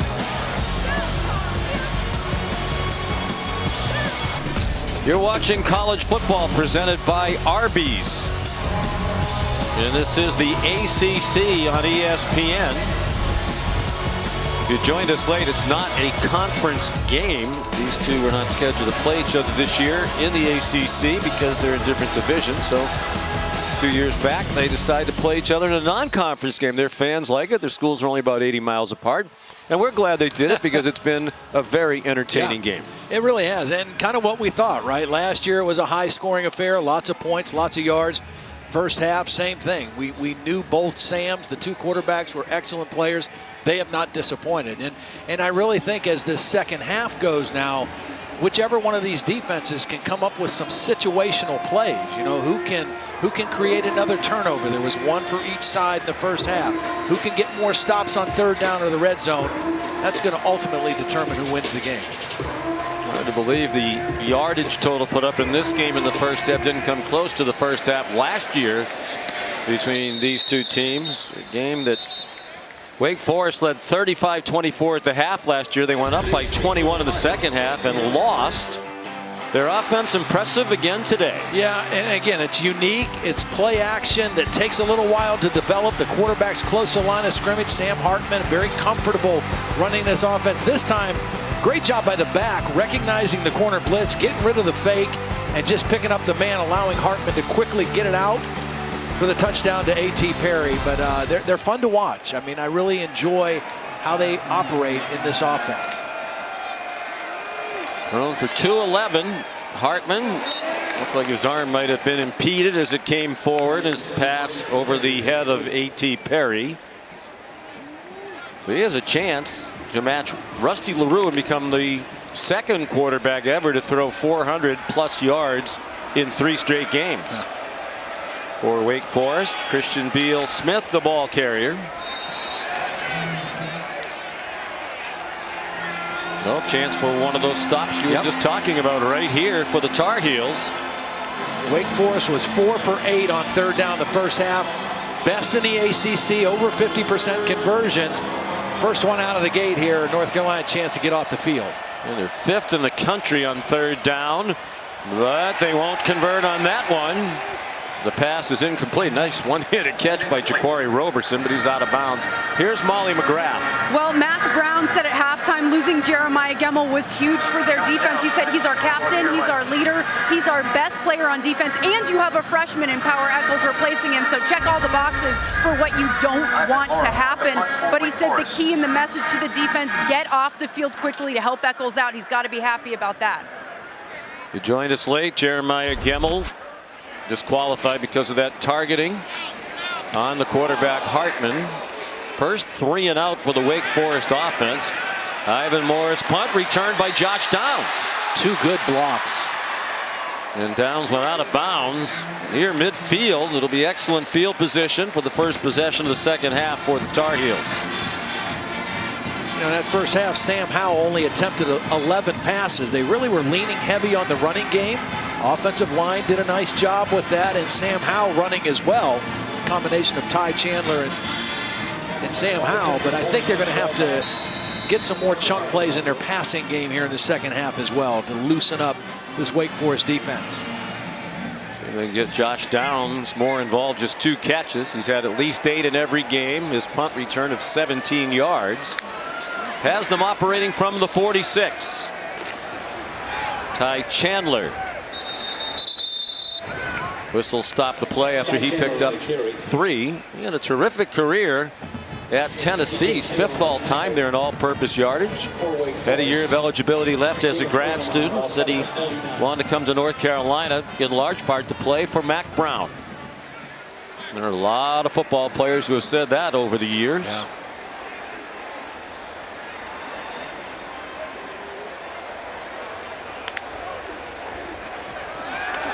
After the play fake, Howell throwing deep, single coverage, and it is caught. What a catch by Justin Olson. Justin Olson is the guy they like, who can make the contested catches. A starting outside receiver. They're looking for other guys to emerge to take pressure off of the slot receiver, Josh Downs. Beautiful throw and catch. That's good coverage. I mean, that's good coverage by Gavin Holmes, but better concentration by the receiver Olson. Just his 4th career catch, and the man in coverage, Gavin Holmes, injured on the play.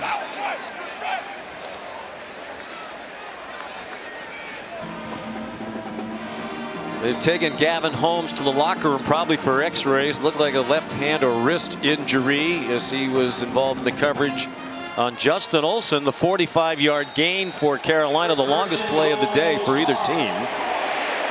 Wow, a lot of substitutions right now. About 6 new guys came in. There was a long time out, changing the personnel on that defensive front. Howell rolls out, throws too high. Trying to get it to the tight end, Bryson Nesbitt, the freshman who the coaches raved about. As a matter of fact, Phil Longo, the coordinator, told us yesterday he thinks someday he's going to be a first-round pick in the NFL.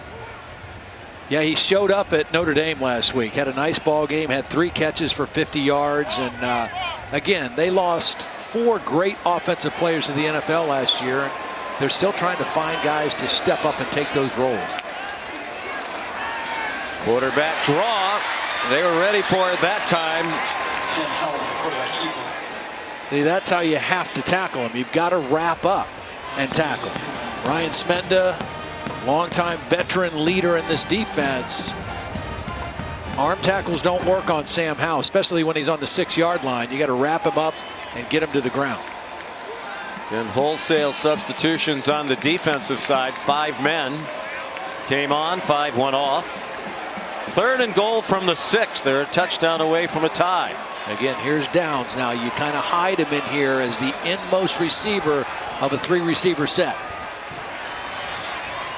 Looking at him, it is broken up. Again, Wake Forest knew that's where they were going. Yeah, Malik Mustafa made a nice play. He's playing the inside safety. Tried to lull him to sleep, change of pace. He beat the corner, but the safety was there. They bracketed him right there at the goal line. And that was Mustafa who knocked the ball away. He's the replacement for Gavin Holmes, who's in the locker room, probably having an X-ray. Well, that's what Dave Clawson talked about. He said we'll give up a lot of yards, but we think red zone defense is very important. They are good at it. They force a field goal by Atkins from 23 yards. 3rd down defense, red zone defense, turnovers. That's been the formula of their success defensively. Time for today's Aflac trivia question. Mentioned earlier, Wake Forest is ranked in the AP top 10 this week for the first time in school history. We want to know which Power 5 team has gone the longest without being in the top 10. One other note about that: they were the only Power 5 team that had never been ranked in the top 10. So now all the Power 5 teams have been ranked in the top 10 at least once, but for some of them it has been a long time. Here's a hint. We'll give you a hint for one. The number 1 has a very similar color scheme of their uniforms to Wake the Wake Forest. Forest Demon Deacons. See if you can figure that one out. That's a good hint.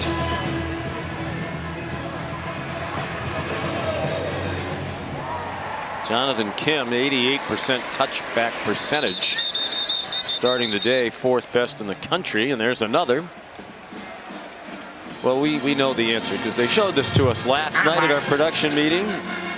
Which Power 5 team's gone the longest without being in the top 10? Vanderbilt. Back to 1947. That was the previous best start that same year for Wake Forest, by the way. They were 7-0 in 47, which was their best start before this year when they went 8-0. And Matt, you noticed that we brushed past the Harvard of Central New York thing on that graphic, Syracuse University. Justice Ellison out to the 29, a pickup of 4. You know, Syracuse, quite honestly, and watching that film, may have played this Wake Forest offense as good as anybody. They lost the game in overtime, had a chance to win the game, but they did a really nice job defending and taking away the deep throws from this Wake Forest offense in that overtime loss. Justice Ellison, the ball carrier. Well, Syracuse is a 5-win team, 1 from bowl eligibility, but that's one that sticks with Orange Nation. That could have been in the win column. Yeah. The Clemson game, they had a chance at the end. Could be a much better year for the Harvard of Central New York. Heartland carries for a first down to the 36. They went with the quick count again, trying to fool them with the pace. And that time, Hartman, instead of going right behind the center, kind of bounced it out behind the left tackle. Just kind of found a crease, got the first down. Just heads-up play by a veteran quarterback in Sam Hartman.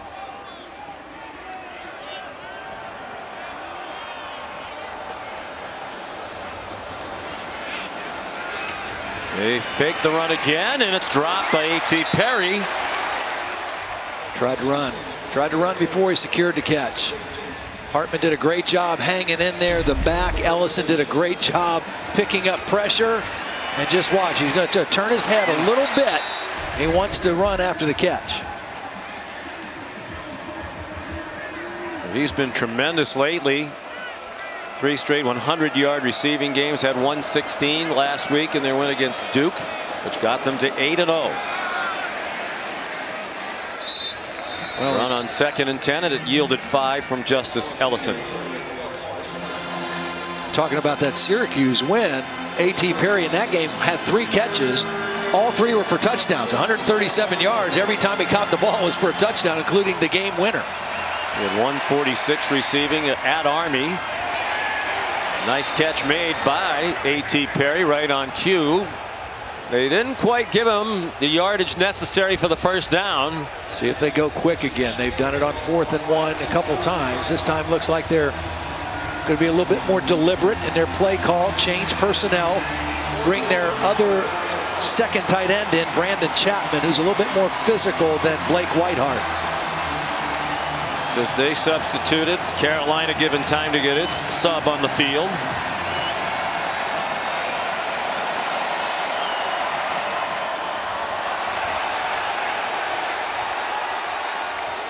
Now Devontae Gordon, the right tackle, definitely moved, but if he moved in reaction to a defender coming across the line, it's going to be offsides against North Carolina. That looked to be what happened from our vantage point. Offside, defense number 25, 5-yard penalty. The penalty results in a first down. Came in Rucker. Critical penalty. Well, we've seen Sam Hartman do a couple things on 4th and short. Quarterback sneak on a quick count twice, and that time a hard count or a hard clap to draw the offsides penalty. Aquarius Conley, number 0, jumped. Pump fake. Hartman trying to go deep for Moore. Lots of pumping. He still made the catch. Wow, have we seen some grabs today with defenders draped all over receivers. This guy is not very big. I mean, he's 5'10", 176 pounds, but he plays bigger. Defense number 20. The penalty will be declined. The result of the play was a catch. First down. We've already seen the touchdown catch. This is a contested catch. Good coverage, tight coverage, penalty, and just no lack of concentration by Morin, who hauls it in. Nice throw by Sam Hartman, giving him a chance. But that is just wonderful concentration by the receiver, Morin. For a 29-yard gain.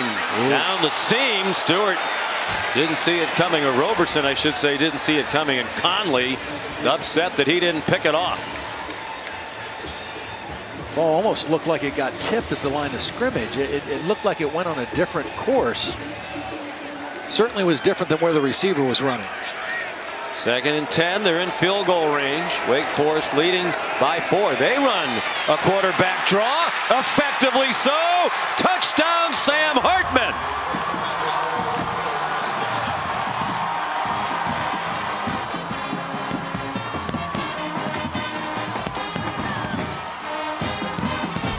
...21-yard score.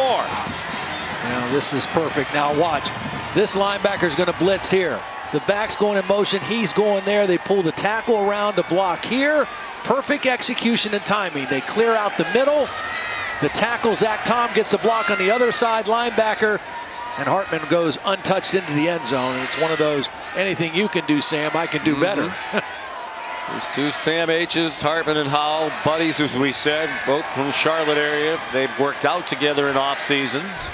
Saw them visiting on the field before the game. Right down to the beard, they are a lot alike.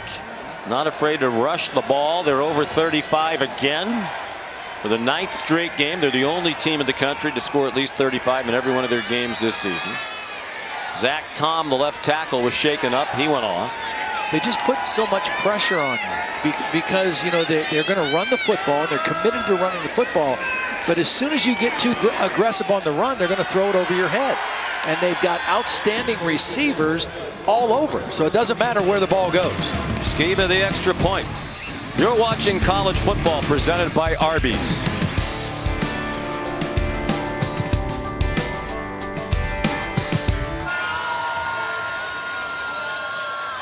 Taco Bell welcomes you to the Live Más Student Section of the Year contest. Use hashtag Student Section Sauce to get the committee's attention.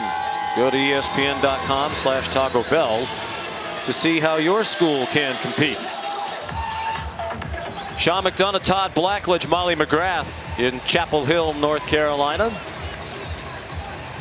Number 9, Wake Forest has opened up an 11-point lead with 9.5 to go in the third quarter.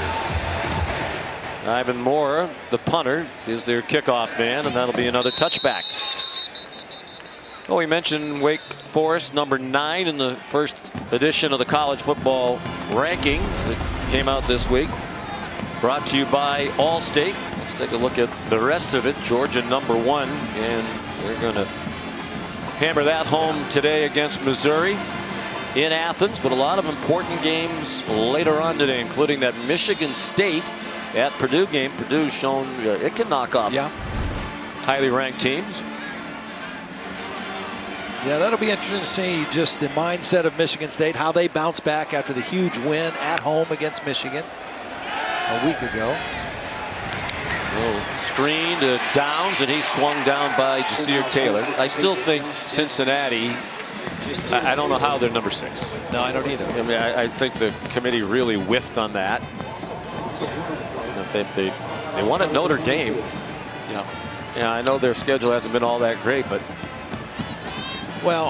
you can look at them and watch them play and tell that realize that they're which legit. is what the committee's expertise is supposed to be. You know, that they're a bunch of people who can get it done with the eye test. Here's a deep throw, and it's too far for Antoine Green. They might want to go to Nippert Stadium and watch a game in person, or find them when they're on the road. We saw them last year when they were also excellent. It's not their fault Indiana turned out to not be as good as everybody thought they were going to be. But the playoff predictor basically said if they win out, they will probably be in the playoff. But I say if they're not in the playoff, then let's go to 8 or 12 immediately, because it'd be a joke if they went undefeated and didn't get in the playoff. And not a funny one. Howell pulls it down. Getting closer and closer to the all-time total offense mark. Might be able to do it if they extend this drive. Record held by Marquise Williams, quarterback here about a decade ago. Well, North Carolina has to punt. And, you know, we should make this known. We're talking about Sam Hartman, this Wake Forest offense. This North Carolina offense last week in South Bend gained 564 yards against Notre Dame. And right now they are under 300. It's 296 total yards. A lot of football left. But Wake Forest defense, not overpowering, but plays well in certain aspects of the game defensively.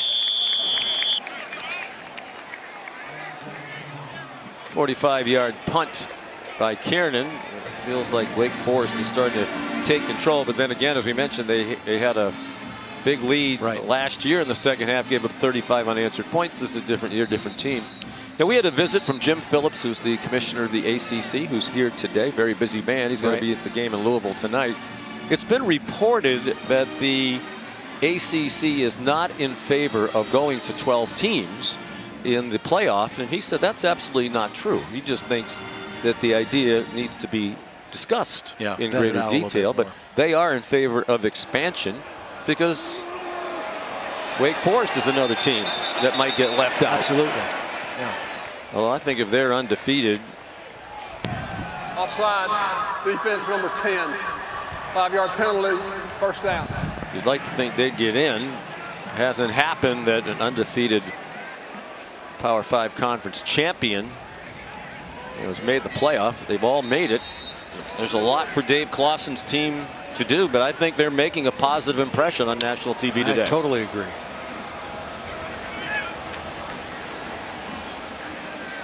Christian Turner for a first down, and you and I have talked about this before. Is there a more underrated, underappreciated great coach in college football than Dave Clawson? I don't think so. When you watch this team play, you know, everything that we've talked about all day long is indicative of a well-coached team. They don't turn it over. They don't commit penalties. They have a man wide open. They have beautiful play design. Perry stumbled a bit. Will they catch him? He dives for the pylon and scores. There's a flag back near the line of scrimmage along the near sideline. Again, this is what they do with their play action, this slow mesh. They dare you to be aggressive. They dare you to come up and be tough against the run. Watch this safety as this fake takes so long, he just can't help himself but to come up. And as soon as he takes 2 steps up, A.T. Perry runs right by him, and that's an easy throw and catch for Wake Forest. They just continue to do the same thing, and when you get too aggressive or get out of position, Sam Hartman makes you pay, as we see it from the progressive pylon cam. We sure do. Soaring to the pylon cam. 66-yard play, 35 after the catch, and that gives A.T. Perry his 4th straight 100-yard receiving game. 5 catches, 123, and 2 touchdowns today for A.T. Perry. And for Sam Hartman, his 5th game of throwing over 300 yards in a row as well.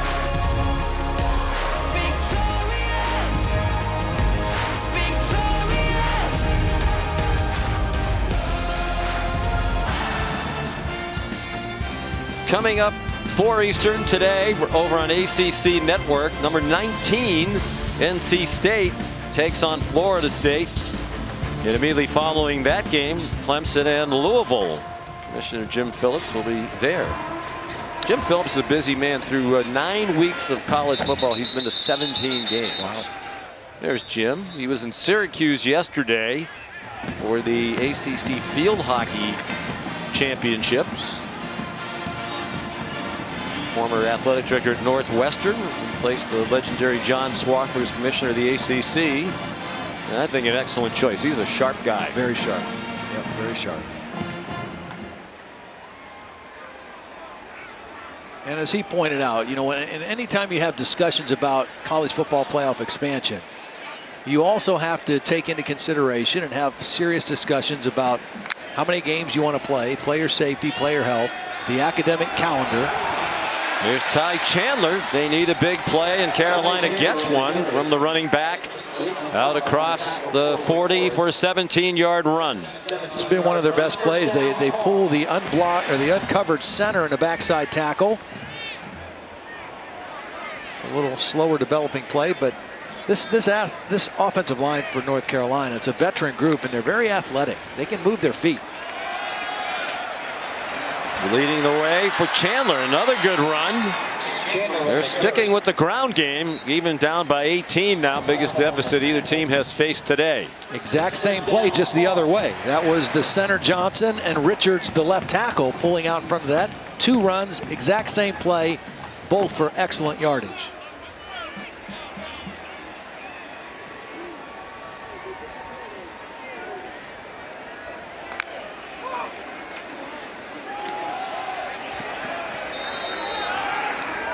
Nothing there for Chandler.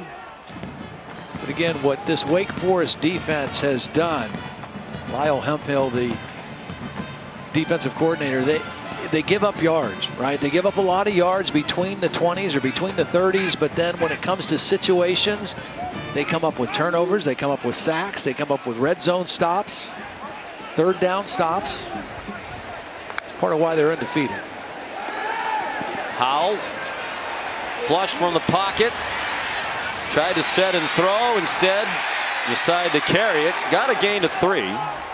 And to your point, Todd, what Coach Hemphill said and Dave Clawson said, they don't pay any attention to total yards given up, total defense. They're not good in that. They're 100th in the country. And Dave Clawson said, we play so fast on offense and we score so frequently that our defense is going to be on the field for more plays. We'll probably play 8 to 12 plays more than almost any other team in the country on defense, because the offense gets off the field so fast. Howell juggling catch inside the 30-yard line. It's Kamari Morales, the tight end. Nice pocket that time for Howell to step up into. With that completion of 11 yards, Sam Howell is now #1 all-time in total offense in North Carolina football history. Moved past Marquise Williams, quarterback here from 2012 through 15. 10,429 yards of total offense for Howell, 6 more than Williams. Already the all-time passing yardage leader. Trying to throw a touchdown pass, and he does. Antoine Green the catch. First touchdown pass of the day for Sam Howell.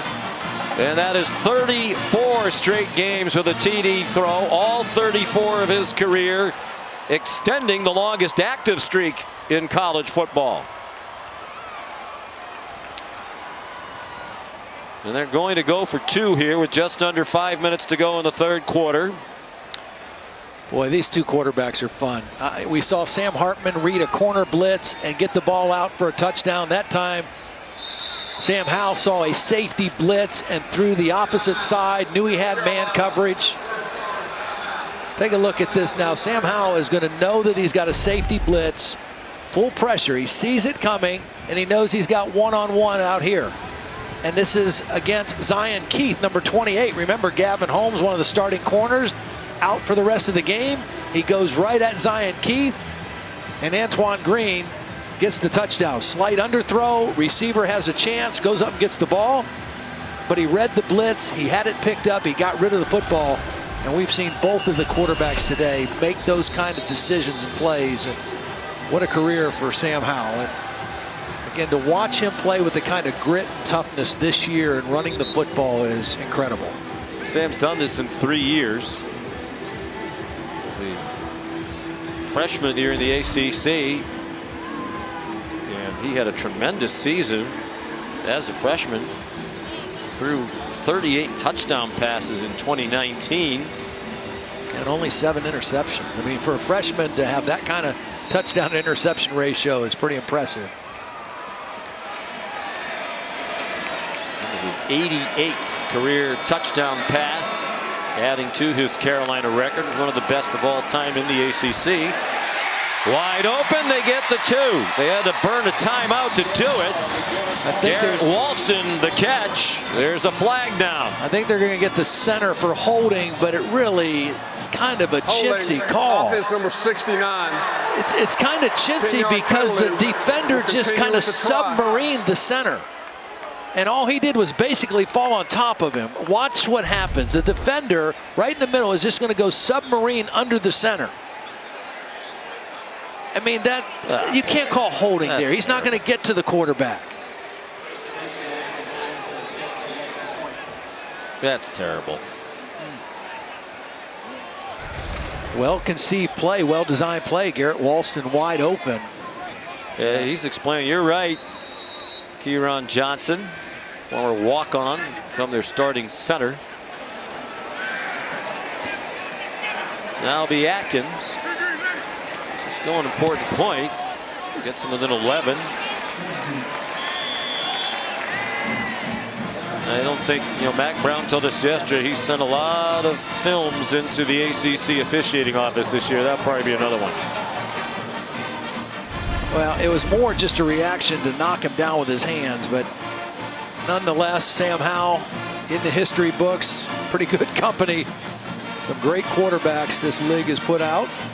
Well, as we mentioned, I think the North Carolina people believe this will be his final season.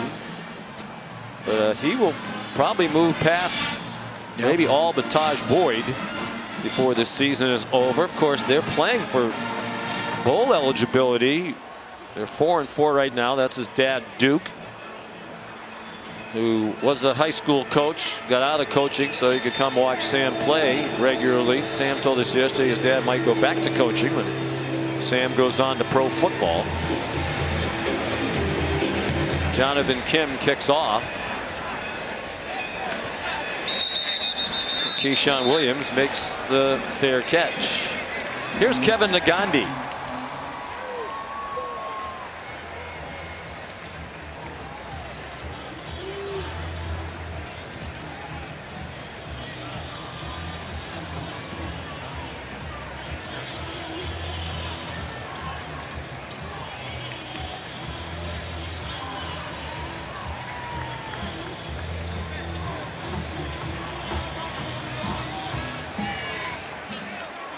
There's Kenneth Walker, former Wake Forest Demon Deacon, was with them last year.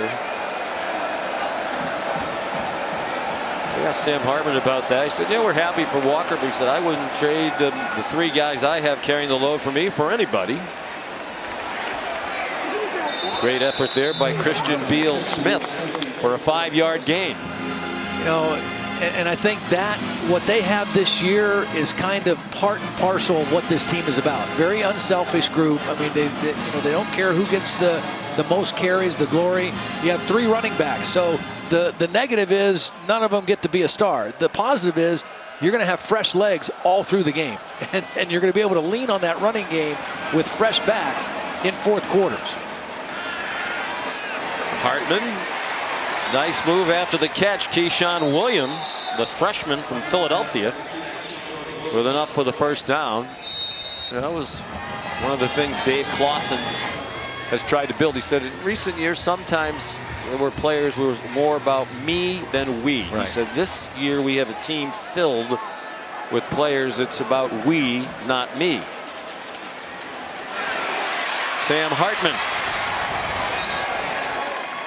And it looks like he has a first down. And to be clear, he didn't say that about Kenneth Walker. No, just he actually was talking about it more about his 2019 team. Yes, the one that started 7-1. Yeah. Got a little caught up, he thought, in it. Second time we've seen Sam Hartman pull that, fake the inside zone read, influence the defense, and keep the football. Hartman got hit up high, stayed on his feet, throws a punt down the field. Boy, he threw that a long way in the air, almost 60, 65 yards. Trying to get it to Donald Stewart, and Tyler McMichael had coverage. Thought he got hit in the face there. He probably could have called that. Then he just launched it. Could have called that too. Ball hung up in there. Boy, they get a lot of those one-on-one situations with post routes where they really isolate defensive backs, and they just keep the pressure on you. Hartman zings one. Short completion to A.T. Perry. Let me ask you this question. Sorry, Todd. Go ahead. Sam Hartman, Heisman Trophy candidate. Why not? Why not is right. I think the Heisman, you should start really talking seriously about it in November, because that's when the games that really matter come up. And he is playing outstanding football on an undefeated football team. He came in averaging 309 passing yards per game, number 10 in the country. He's already passed that today. His parents, Mark and Lisa, looking on. We've seen that he's a running threat as well. Very accurate, doesn't turn it over much. Makes a great decision to run here. There is a flag down. 2 Tar Heels collide out of bounds on the far sideline. And, you know, to that point, Sean, I don't think Kenneth Walker III was a legitimate, really Heisman guy until he played the game he did against Michigan. The way they play in the big games. Penalty decline, result of the play is first down. I know for me, as a Heisman voter, I want to see how guys play in the biggest games, the most meaningful, most important games. And those games happen now. Supposed to, I guess, has something to do with it. It really isn't supposed to. If you're the best player, you're the best player. But as we said earlier, a lot of people took Sam Howell out of the Heisman talk after the very first game of the season when they lost to Virginia Tech. But Sam Hartman's team's 8-0. Right. Has an excellent chance to get to 9-0.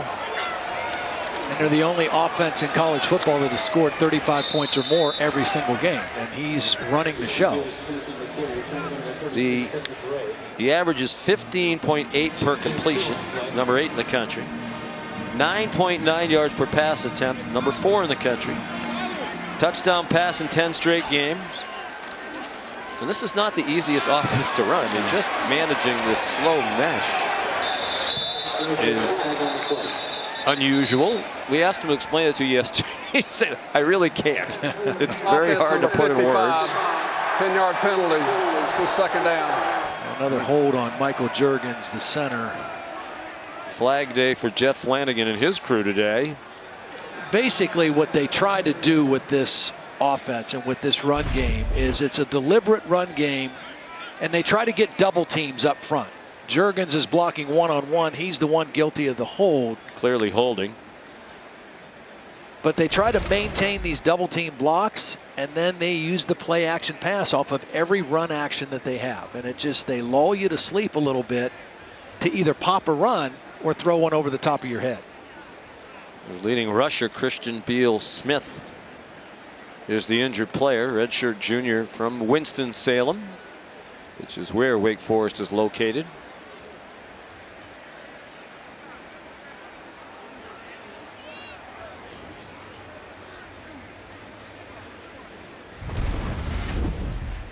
We'll talk about Heisman Trophy candidacies. How about this? 5 straight games now with a 300+. In the last 15 years in the ACC, only 2 other quarterbacks have done that. Matt Ryan and Russell Wilson. They're not bad. Not too shabby. I really enjoyed talking with Sam, both Sams, but when we talked to Sam Hartman the other day, and he was talking to us about just, some of the things he's really worked on off the field from a mental aspect, a mental approach, and talking about very candidly just about mental health and about dealing with anxiety and tension and some of the pressure he's felt at other times in his career. And he's worked with therapists and sports psychologists and really tried to get on the other side of that, and how much better he feels and feels like he's playing because of it. He said he used to get stressed and it would affect other people around him. He said not just in football, but in his personal life as well. And relationships. He's learned how to deal with stress. He said breathing is a big part of it. We've seen him several times stay on the sideline, almost look like he's trying to take deep breaths and relax.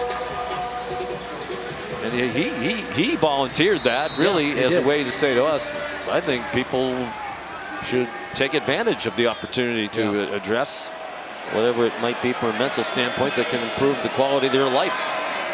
So it's really helped him on and off the field.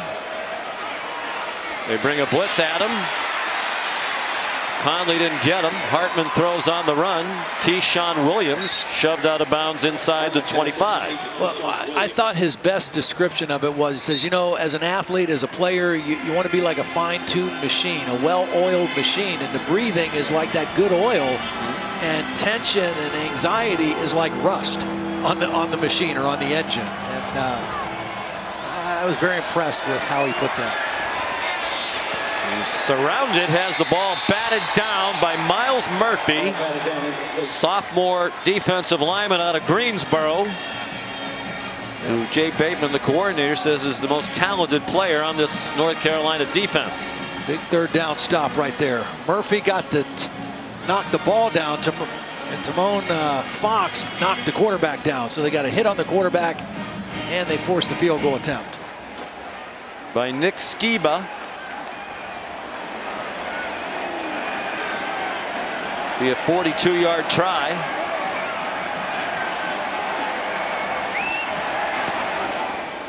And it is good. Shocking that he missed one last week. He had made 24 in a row. He missed a little chip shot against Duke from 26 yards.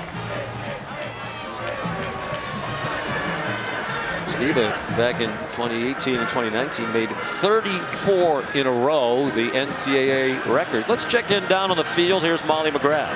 Well, Sean, you guys are talking about Sam Hartman working on the mental side of his game and the deep breathing he does. When I've been watching him on the sidelines, he paces more than any quarterback I've ever seen in college football, and he stops and takes really deep, slow breaths. He even talks to himself a little bit, and he talks to himself and takes moments to himself more than he does with his teammates. He's very quiet and kind of in his own head on the sidelines. A lot of quarterbacks are a little more rah-rah, getting in guys' faces, but Hartman is very quiet and focused on these sidelines.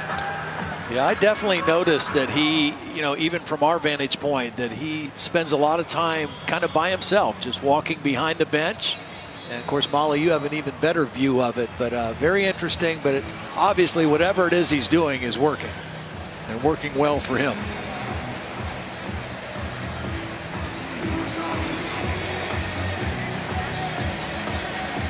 Ivan Moore to kick off again.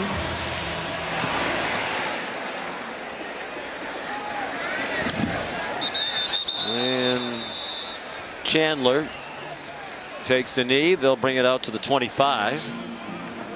How about it? College basketball is here.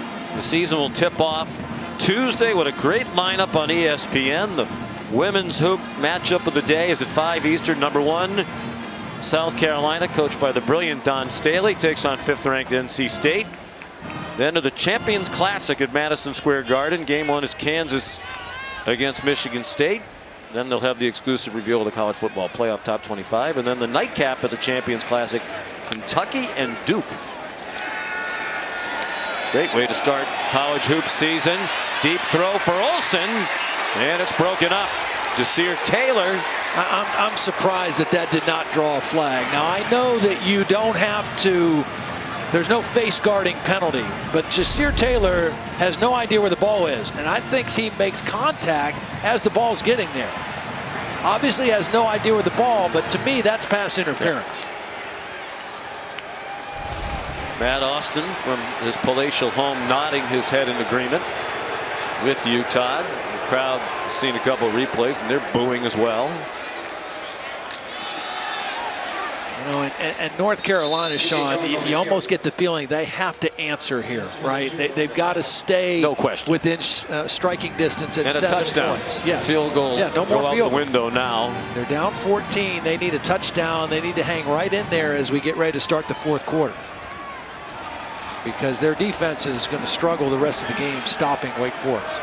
DJ Jones carried for 7. Howell, quick pass and down, slipped down, and got hit by Zion Keefe. The crowd didn't like that either.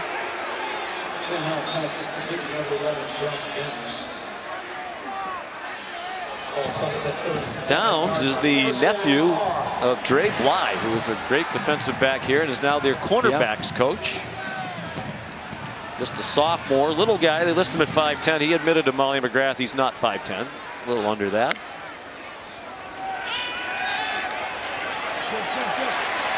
Howell on the final play of the quarter runs across the 40. Christian Beal Smith with a boot around his his right leg.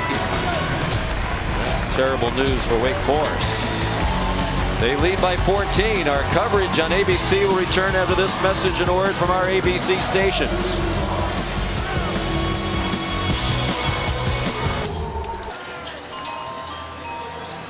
Lots of great college football coming your way the rest of the afternoon and well into the evening. Will be followed here on ABC by number 3 Michigan State against Purdue. Dangerous game off that emotional win over Michigan against a very good Purdue team.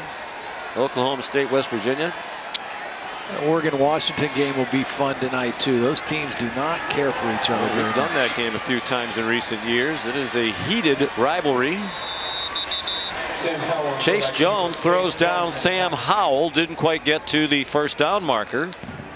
It's now 17 carries for Sam Howell. You know, they told us, Phil Longo said, his first 2 years we didn't run him that much. We didn't have a lot of depth at quarterback. We've got depth at quarterback this year.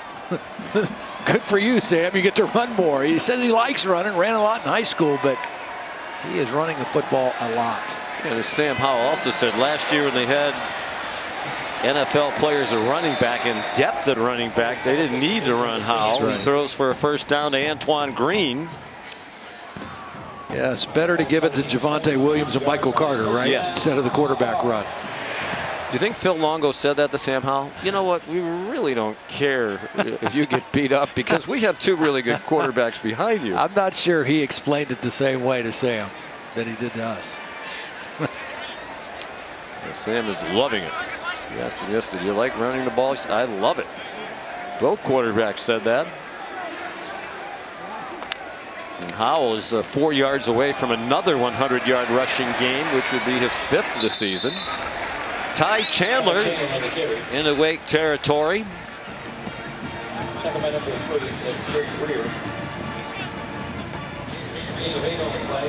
The 39. Second down and 2.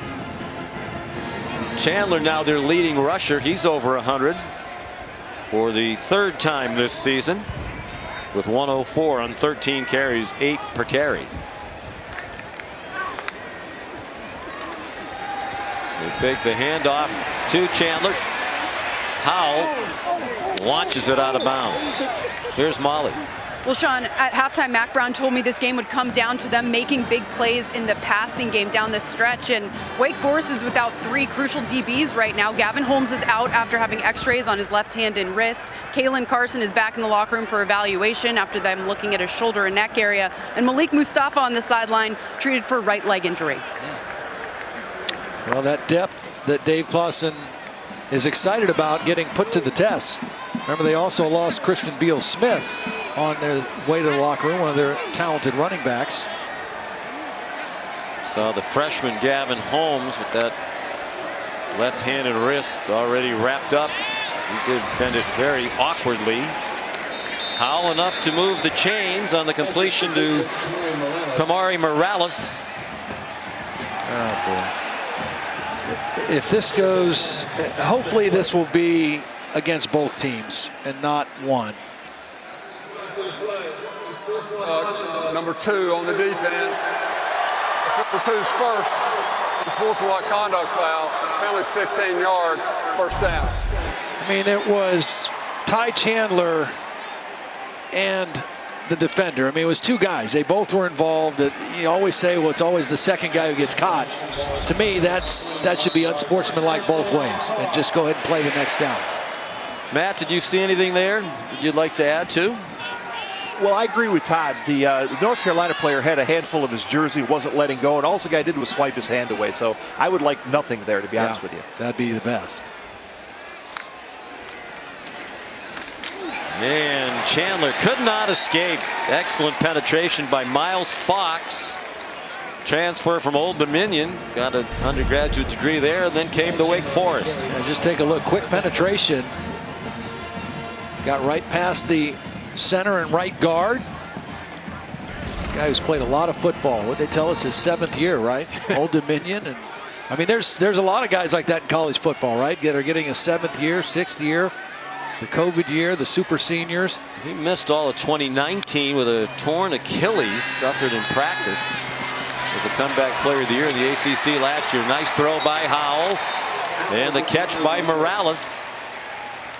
They're poised to make this a 1-score game with a long way to go if they can get it in the end zone. Yep, and this is where Wake Forest has kind of bowed their neck a little bit in the red zone. But again, Sam Howell knows we have got to stay, we got to keep in pace. We got to stay 1 touchdown away from these guys. We overtook them by 21 points last year, but this is a better Wake Forest team this year that we're dealing with. 4 down territory, you would think. That's a moot point as Chandler's in the end zone. Tough run by Ty Chandler. 13 yards, and it is a 1-score game with a long way to go in Chapel Hill. And now more than just some woofing after the touchdown. Well, really good blocking at the point of attack on the touchdown. Jordan Tucker, the right tackle. And Antoine Green, the wide receiver, did an excellent job of converting his route and then becoming a blocker. He was the key block down near the goal line. Well, there have already been 17 accepted penalties in this game.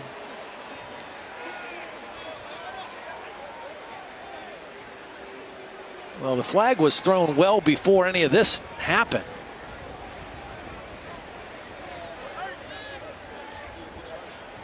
There's the block by Antoine Green. I think it was that late polish there by Jordan Tucker on Isaiah Wingfield that got it started. Yeah, the flag is going to be for the taunting. Unsportsmanlike conduct, taunting number 72 on the offense. No. 74. Excuse me, number 74. We'll help you. There you go. That's number 74's first unsportsmanlike conduct foul. The penalty will be enforced on the try. Well, that's big, because it makes it a tougher extra point as they try to get within 7. Well, Jordan Tucker made a nice block on the play, but then just got carried away at the end of the play. And you know, penalties, this has kind of been the norm for North Carolina. There are 8 penalties. That's kind of been where they've been most games. It's really uncharacteristic for Wake Forest at this point to have 9 penalties in the game for almost 100 yards of yardage.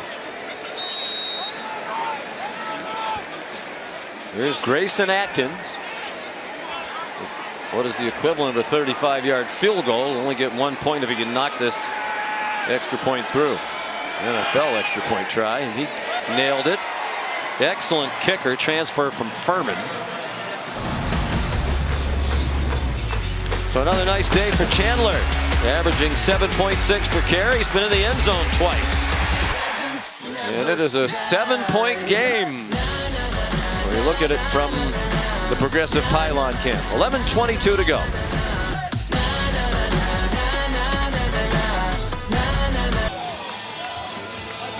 Wake Forest led by 7 at the half. That's still the case with 11:22 to go here at Kenan Stadium in Chapel Hill. Wake Forest trying to go to 9-0 in the season. North Carolina trying to get to 5-4. It's a touchback from Jonathan Kim. Here's Kevin Nagandi.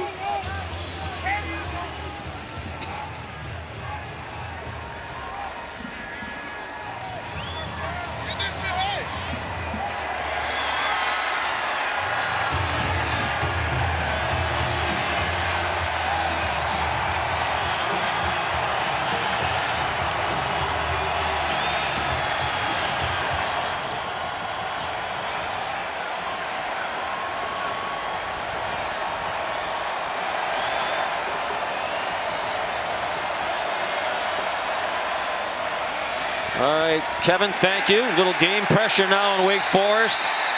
Lead back to 1 score. It's Christian Turner, driven back by Tamari Fox after a gain of only 1. Well, Sam Hartman has had a heck of a ball game, and he can't afford to take his foot off the gas. I mean, he's over 330 yards passing, 4 touchdowns. They got to keep the pressure on. Plenty of time on 2nd and 9. Throws over the middle, incomplete. Trying to get it to Brandon Chapman. Cameron Kelly there in coverage. Now, this has been a pretty quiet crowd, but right now, if North Carolina gets a stop here, this place will be as loud as it's been all afternoon. Well, they're coming to life.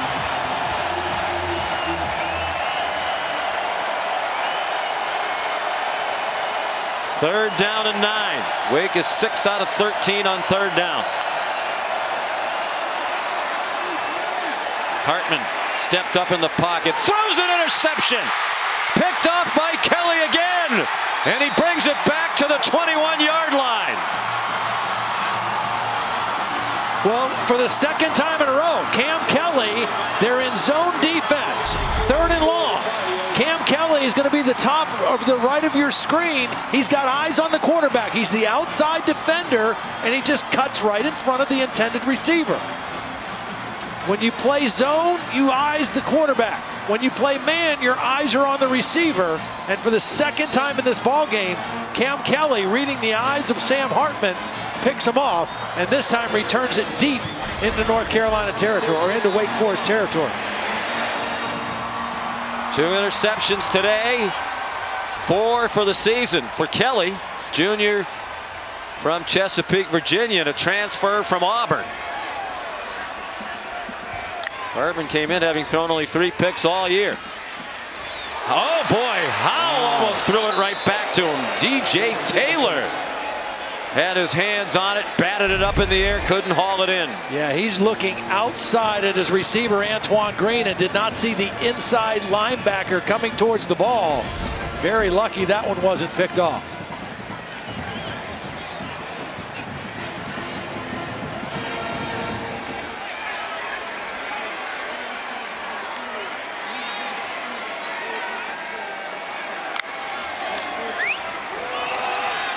Chandler with blockers.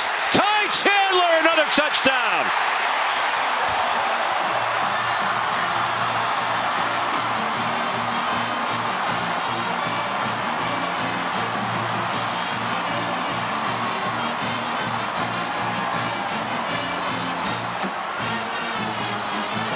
Wake Forest has had so much trouble defending that run. It's the old counter trap. Pulling the center who's uncovered instead of the guard in the backside tackle. And Ty Chandler running with authority. For the tie, Grayson Atkins. When you think about that two-point play that North Carolina scored on, they got called back for a questionable holding call. 3 touchdown runs, a career high for Ty Chandler. They pull the center, they pull the tackle. Now watch the tackle. You want to see some athleticism? Watch 74 Jordan Tucker. He gets all the way to the safety ahead of the back to get a block. I mean, they just caved that side. Now look at this big man get down the field and get right into the safety. And Ty Chandler into the end zone again. Travion Red just ducked out of the way. He said you win on that one. Yeah. Jordan Tucker's 6'6 and a half, 340 pounds. Senior from Roswell, Georgia, making his 31st career start. So last year, Carolina came from 21 down to beat Wake Forest. They've rallied from 14 down here in the fourth quarter to tie the game with still 10 and a half to go. It was 45-21, 24 rather, Wake last year with 7 minutes left in the third quarter. Carolina went on the explosion. Sam Howell led the way. 35 unanswered points in 17 minutes and 4 seconds. Largest comeback in North Carolina history from 21 back.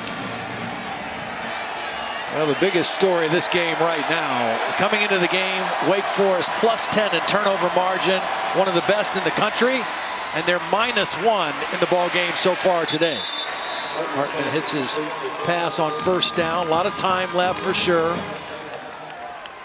Corey Roberson, good for 15 yards. The biggest lead today for Wake was 45-27, with just under 5 left in the third quarter. Sam Hartman looked around. He's across the line of scrimmage. Now a flag is thrown. A lot of referees in the stands thought they saw a holding call, and apparently the referee, Jeff Flanagan, did too. 10-yard penalty, still first down.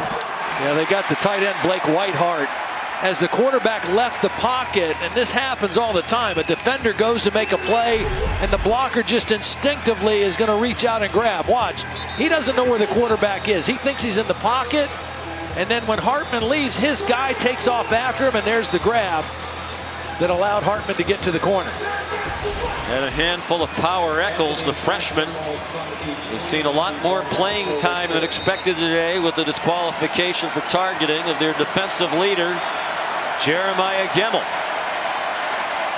Under 10 minutes to go. Wake Forest trying to continue the best start in school history. Here's Justice Ellison down the sideline and shoved out of bounds. Inside the 40, they'll mark it at the 36. See, again, this offense and this slow mesh, this run can pop anywhere. It's an inside run, but Ellison sees the end open up and busts it all the way out the backside. But that patience and waiting allows him to see where he wants to run the football. 35 yards. They're on the edge of field goal range. They're without Christian Beal Smith, their leading rusher, who went to the locker room with a boot on his right leg. Ellison again, freshman from Ashburn, Virginia. Got them to the 32.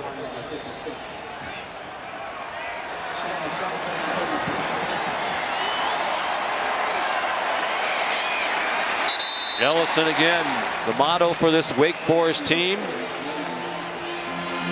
Good to great. Dave Clawson said, we've been good a lot lately. They've been in a bowl game each of the last 5 years.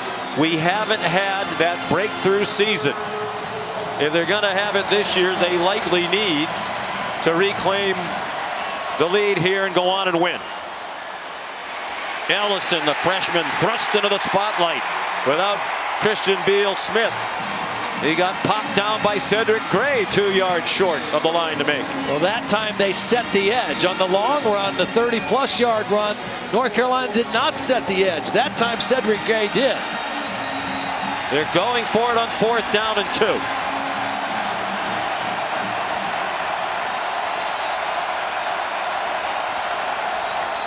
Tried the hard count again.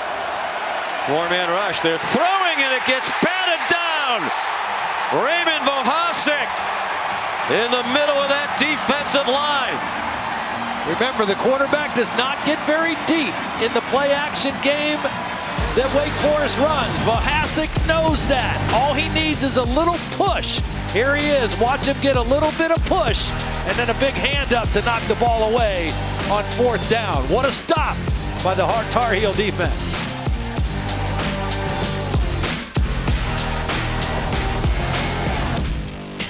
College football on ABC is presented by Arby's. We have the meats. Jeremiah Kimball, the leader of that defense, ejected for targeting in the first half, still very much involved on that sideline, cheering the knockdown by Raymond Vohasek that has turned the ball back over to North Carolina, trying to take the lead now for the first time since the second quarter, when they were up 21-17.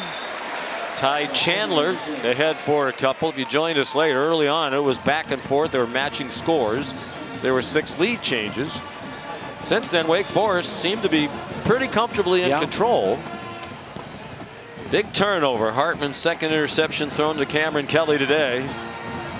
And Carolina scored immediately thereafter to tie it.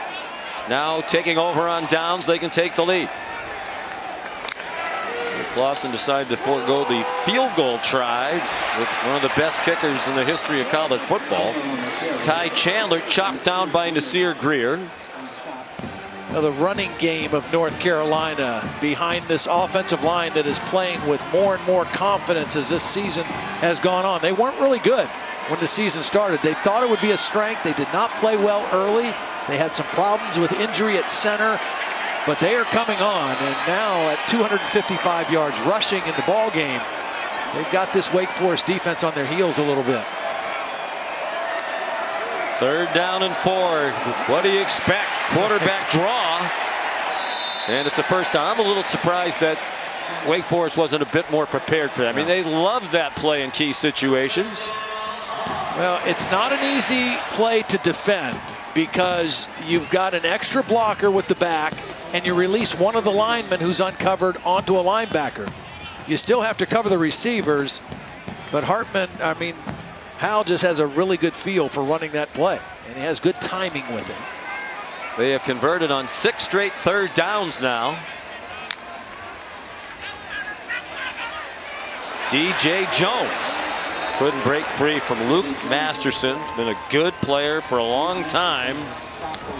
6th-year super senior out of Naples, Florida. Right now, if you have DJ Jones in the game, the one thing you got to be concerned about is just take care of the football. Make sure you hold on to the football. Remember, there was a strip of Ty Chandler early in the ball game, first possession, that led to a Wake Forest, the initial score of the game. Fake the handoff to Downs. Now they throw. That would look like a lateral. Yep. It's a live ball, and then he's thrown down. A terrible play by Zion Keith. Downs was well out of bounds, and Keith just slammed him to the ground. Well, first of all, it was a smart heads-up play by Josh Downs to pick up the football. Whether he thought it was a lateral or not, you've got to assume that it is. After the player was out of bounds, personal foul, number 28 defense, 15-yard penalty, first down. Yeah, I mean, you don't make this mistake. Number one, it's in the white clearly, and number two, it's on the North Carolina sideline. I mean, there's just that's always going to draw a flag. And again, very uncharacteristic. Most of this game has been characteristic of Wake Forest. 10 penalties for 104 yards, not characteristic.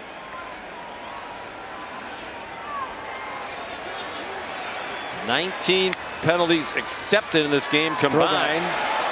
Here's some more trickery. Downs back to Howell. Zings one for a first down.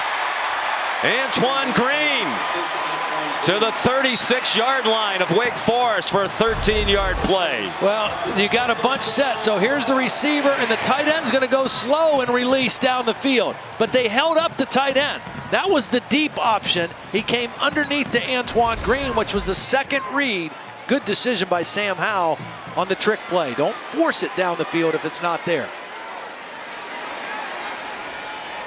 Howell's thrown for 216, rushed for 102. Chandler has already scored 3 times. Ty Chandler inside the 15. Guess what play it was? The counter trap, center and backside tackle. Wake Forest has not had an answer for it. The athleticism of the North Carolina offensive line running those kind of counter plays has been the difference here. 279 yards rushing now as a team. Ty Chandler 163 and averaging over 8.5 yards every time he carries it.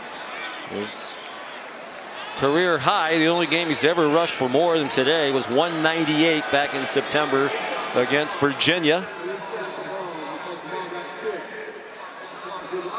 So please reset the clock to 4 minutes and 30 seconds, please. It will start on my signal. And that's now important because all of a sudden that clock is an issue. Yes. As you can see, they're in field goal range at the very least.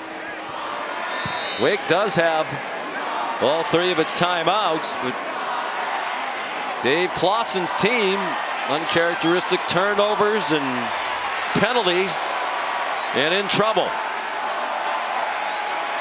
Will they blow a big lead for the 2nd year in a row against North Carolina? Howell spun forward by Miles Fox as he made the tackle to the 7-yard line.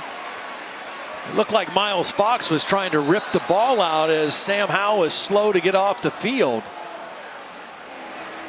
And that enabled Howell to get closer to that first down marker, but of more concern is the health and well-being of Sam Howell.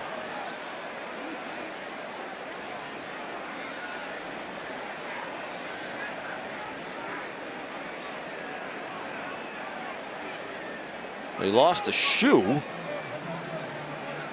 in the hands of Luke Masterson.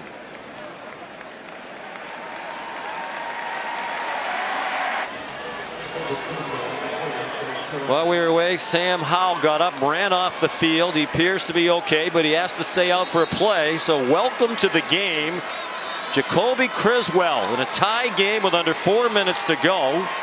Sophomore from Arkansas, highly recruited. He was the Gatorade Player of the Year in high school in Arkansas. Will they just give him a nice safe play on 2nd and 3?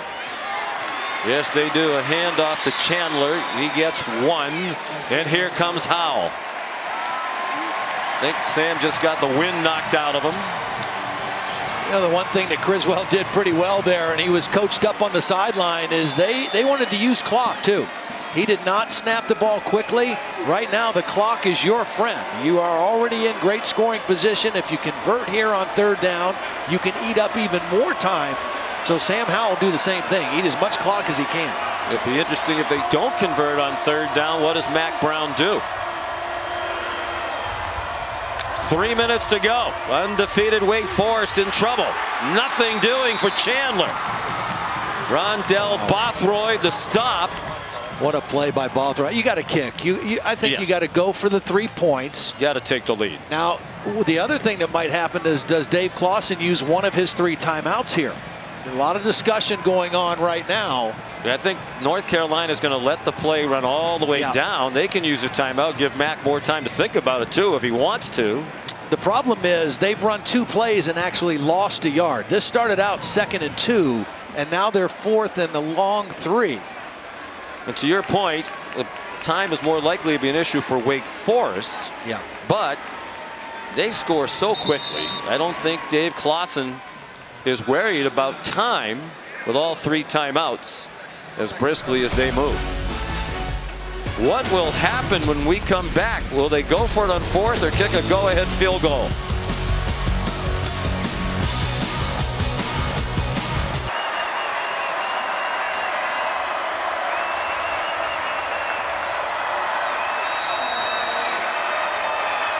All right, Kevin, Mack Brown has sent the field goal team out to try to take the lead.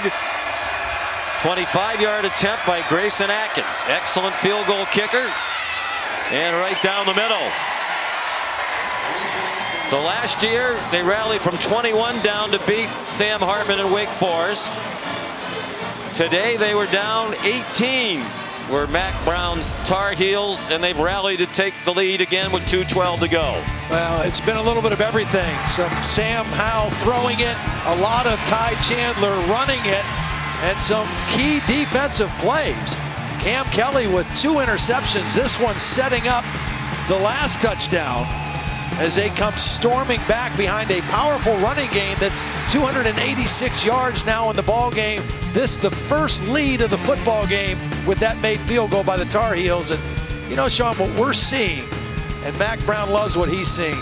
We said this at the very beginning. Wake Forest is for real. They're a really good team. But this would be the most talented team that they have faced yet this year, and we're seeing that. They've got dudes, man, on offense and defense. North Carolina's got guys. And they have more coming. Another terrific recruiting class for Mac Brown on the way. 7th lead change of the game. Carolina leads for the first time since the second quarter. Well, they said they want to go from good to great, have a breakthrough season. Here's the chance to do it in memorable fashion. 8-0, one of only 6 remaining undefeated teams starting today, with Georgia, Michigan State, Cincinnati, Oklahoma, and UTSA. They've got all 3 of their timeouts, and typically in a 2-minute drive like this, a scenario like this, the first down is the one you've got to get. That's the one that allows you to breathe a little easier, getting that first conversion and moving the football. And they have an outstanding field goal kick.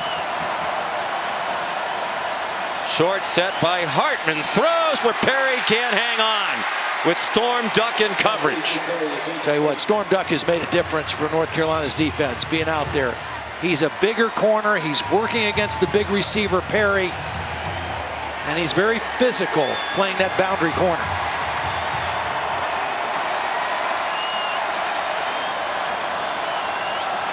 Second and 10. They have not scored here in the fourth quarter. Hartman on the run. Catch made that time by Roberson with just enough for a first down. Well, to me, that makes more sense going the other way. That was going against Conley, the sophomore. He was in coverage on Roberson. I'd probably stay away from Storm Duck in a situation like this. Clock running. 1:47, all 3 timeouts left for the Demon Deacons. Here's Roberson again in the slot. They are playing way off him. Hartman looks the other way, another batted pass. This one by Miles Murphy.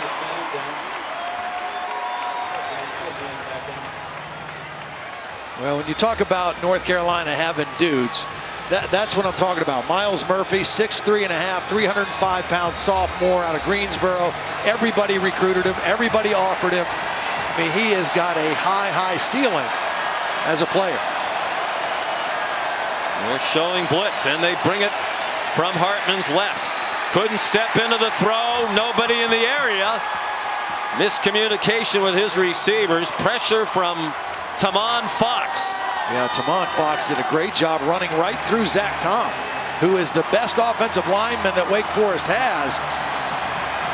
And Tamon Fox got underneath him and drove him right back into his quarterback's lap.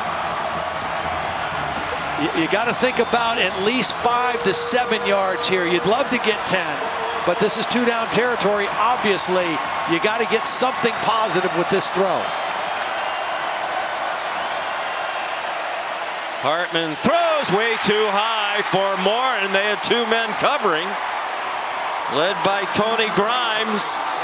And now the magical season for Dave Clawson and the Demon Deacons could come down to 1 play.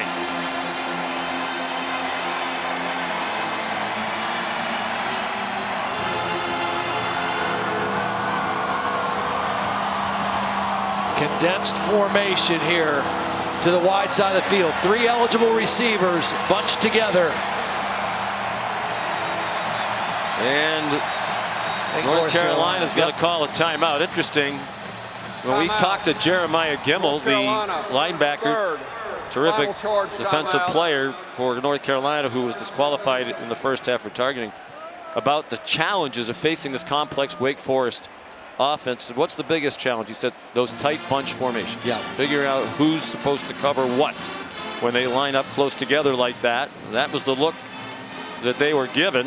Well, Mac Brown, his staff wanted more time to talk about how to defend that. They'll probably, you would think now, switch to a different formation and play. Well, they might, or they might motion back to it. I do think that's kind of one of their best opportunities is out of that bunch set, because you have to kind of play soft coverage because you don't know which way those routes are going to mesh, and you can't get up and get physical on receivers. So I wouldn't be shocked if they end up in a similar formation, but just maybe get to it a different way.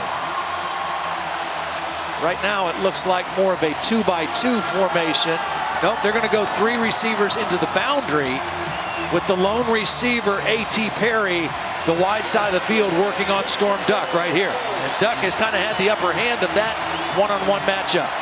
A great matchup. Let's see if Wake Forest tries to go in that direction. Hartman's looking that way. He lofts it up for Perry. Incomplete. Ball floated into that breeze. And Carolina takes it over on downs.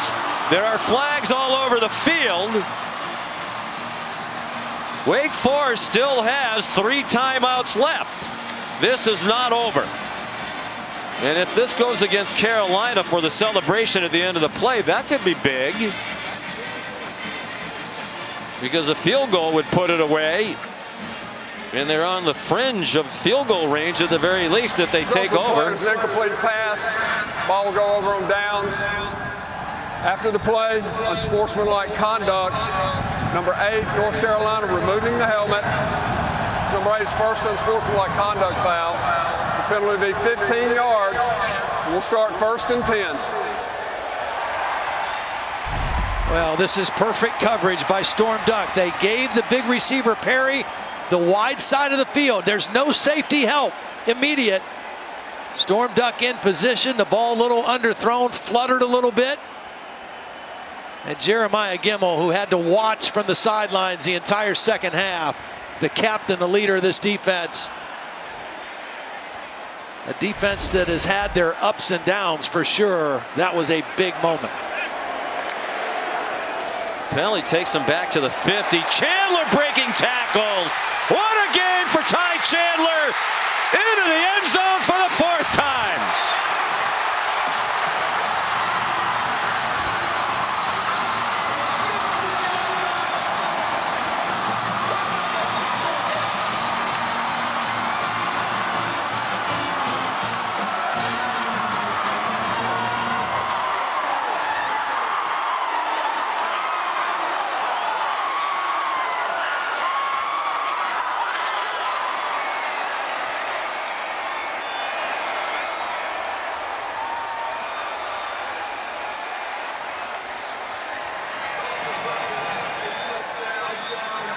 Unsportsmanlike conduct, number 76 removing the helmet. The 15-yard penalty will be enforced on the succeeding kickoff.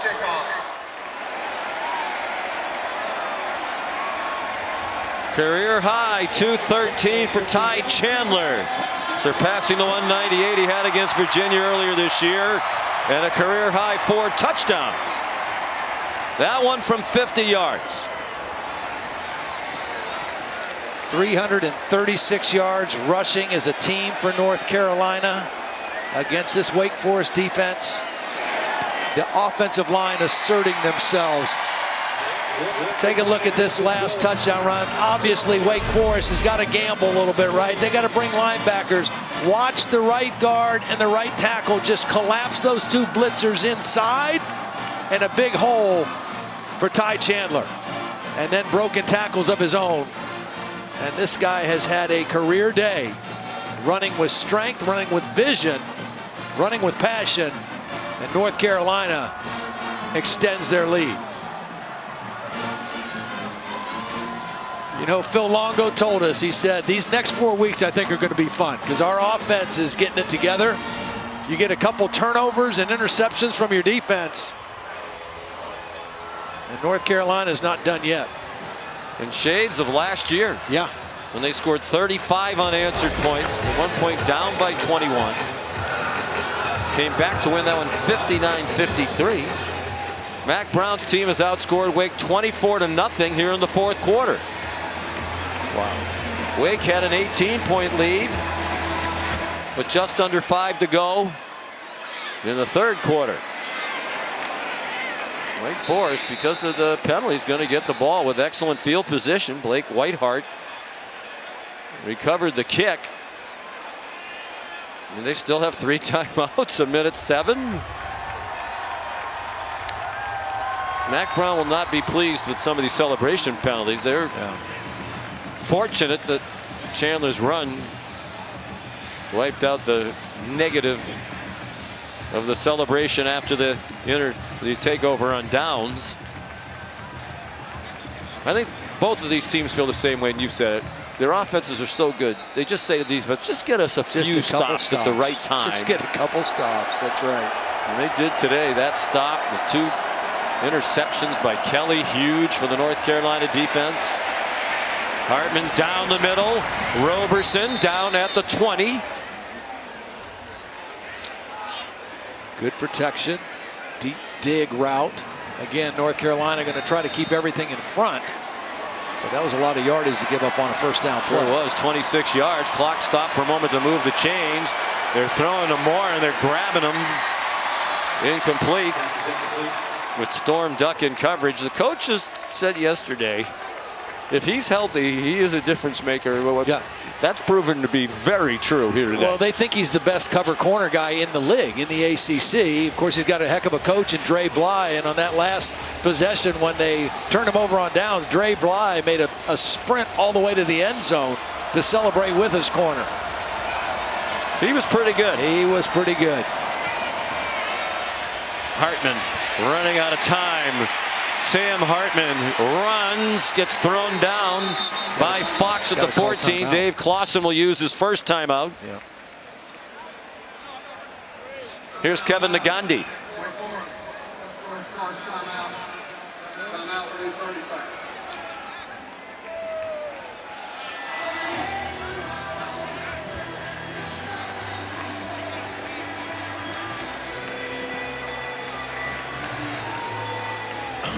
All right, Kevin.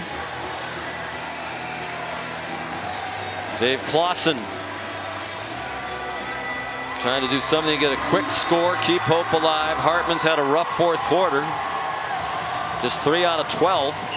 Still has thrown for 384 for the day and 4 touchdowns, but he'll beat himself up about those 2 interceptions, particularly the second, which led directly to the game-tying score. Cameron Kelly, the 2 picks today that were huge for North Carolina. So it's 3rd down and 3. You expect with so little time, you can't be concerned about getting the first down. You got to throw the ball in the end zone again, don't you? Yeah, you do. I mean, the clock will stop again momentarily if you convert a first down, but you got to score as quick as possible. Hartman faked it to Ellison. Hartman throws, and it's caught for a touchdown by Roberson. Looked like he might have gotten away with a little shove to get free as the ball was on the way. 14 yards and a touchdown. Roberson is the guy I think you need to work. He's got inside coverage by the safety Conley, and the other safety Morrison not able to get over the top to help in time. That's a beautiful throw by Sam Hartman.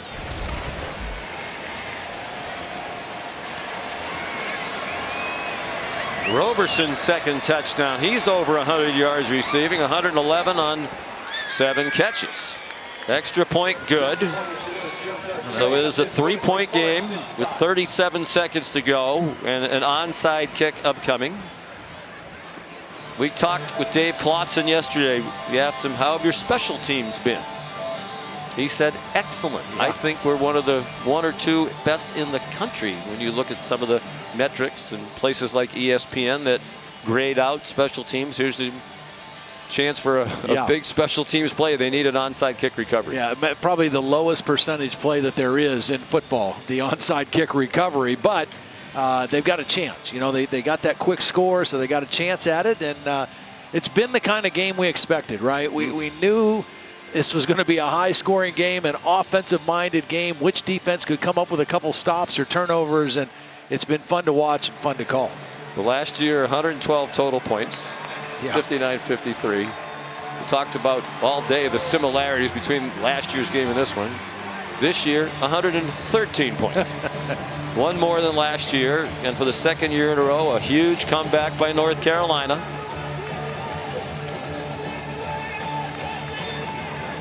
Hartman responsible for 5 touchdowns, throwing and 2 rushing. That's 7 total. Single season Wake Forest, a single game Wake Forest record, and the record against North Carolina by any opponent. Skiba has it teed up. Onside kick. It goes out of bounds. Well, that was done intentionally. You know, that was Garrett Walston, the graduate senior tight end, who's on the hands team, that just smartly knocked it out of bounds.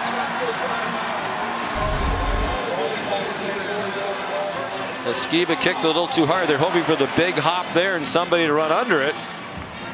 You said alert play by Walston. Yeah, looks like he played a little volleyball in his past high school life. Bet they've coached them up on that a few times. So now all they have to do is take a knee, which is Wake Forest can only stop it twice, and they will, and hope that somehow North Carolina has a miscue on an exchange. Well, they want to go from good to great. That's their motto, and for so much of the day today it looked like they would. Yeah. Hard to explain how it unraveled, especially how all of a sudden the offense completely disappeared. Losing Christian Beal-Smith hurt a little bit. Right. But, you know, he's basically part of the interchangeable situation at running back.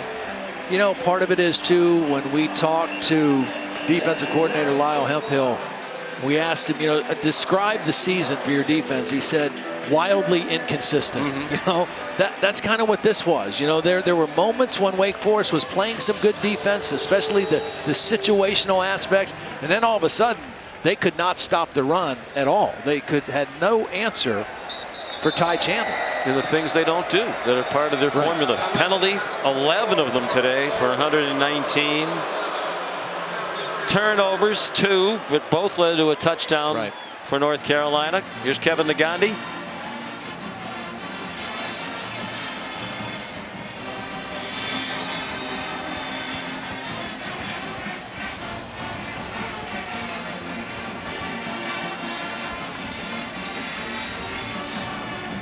And here on ABC shortly, soon as we finish, and Carolina snaps it one more time.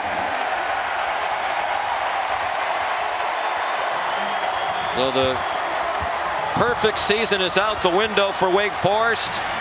They've never been 8-0. They still have not been 9-0, and it won't happen this year. But they're still in great shape in the ACC. Bear in mind, this was not a conference game, even though they're conference opponents. So they are still in control of their division, the Atlantic Division, in the ACC. They storm the field here at Kenan Stadium. Final score, North Carolina 58, Wake Forest 55. For Todd Blackledge, Molly McGrath, and our great crew led by Josh Hoffman and Scott Johnson, we'll send you to Purdue for Michigan State and Purdue.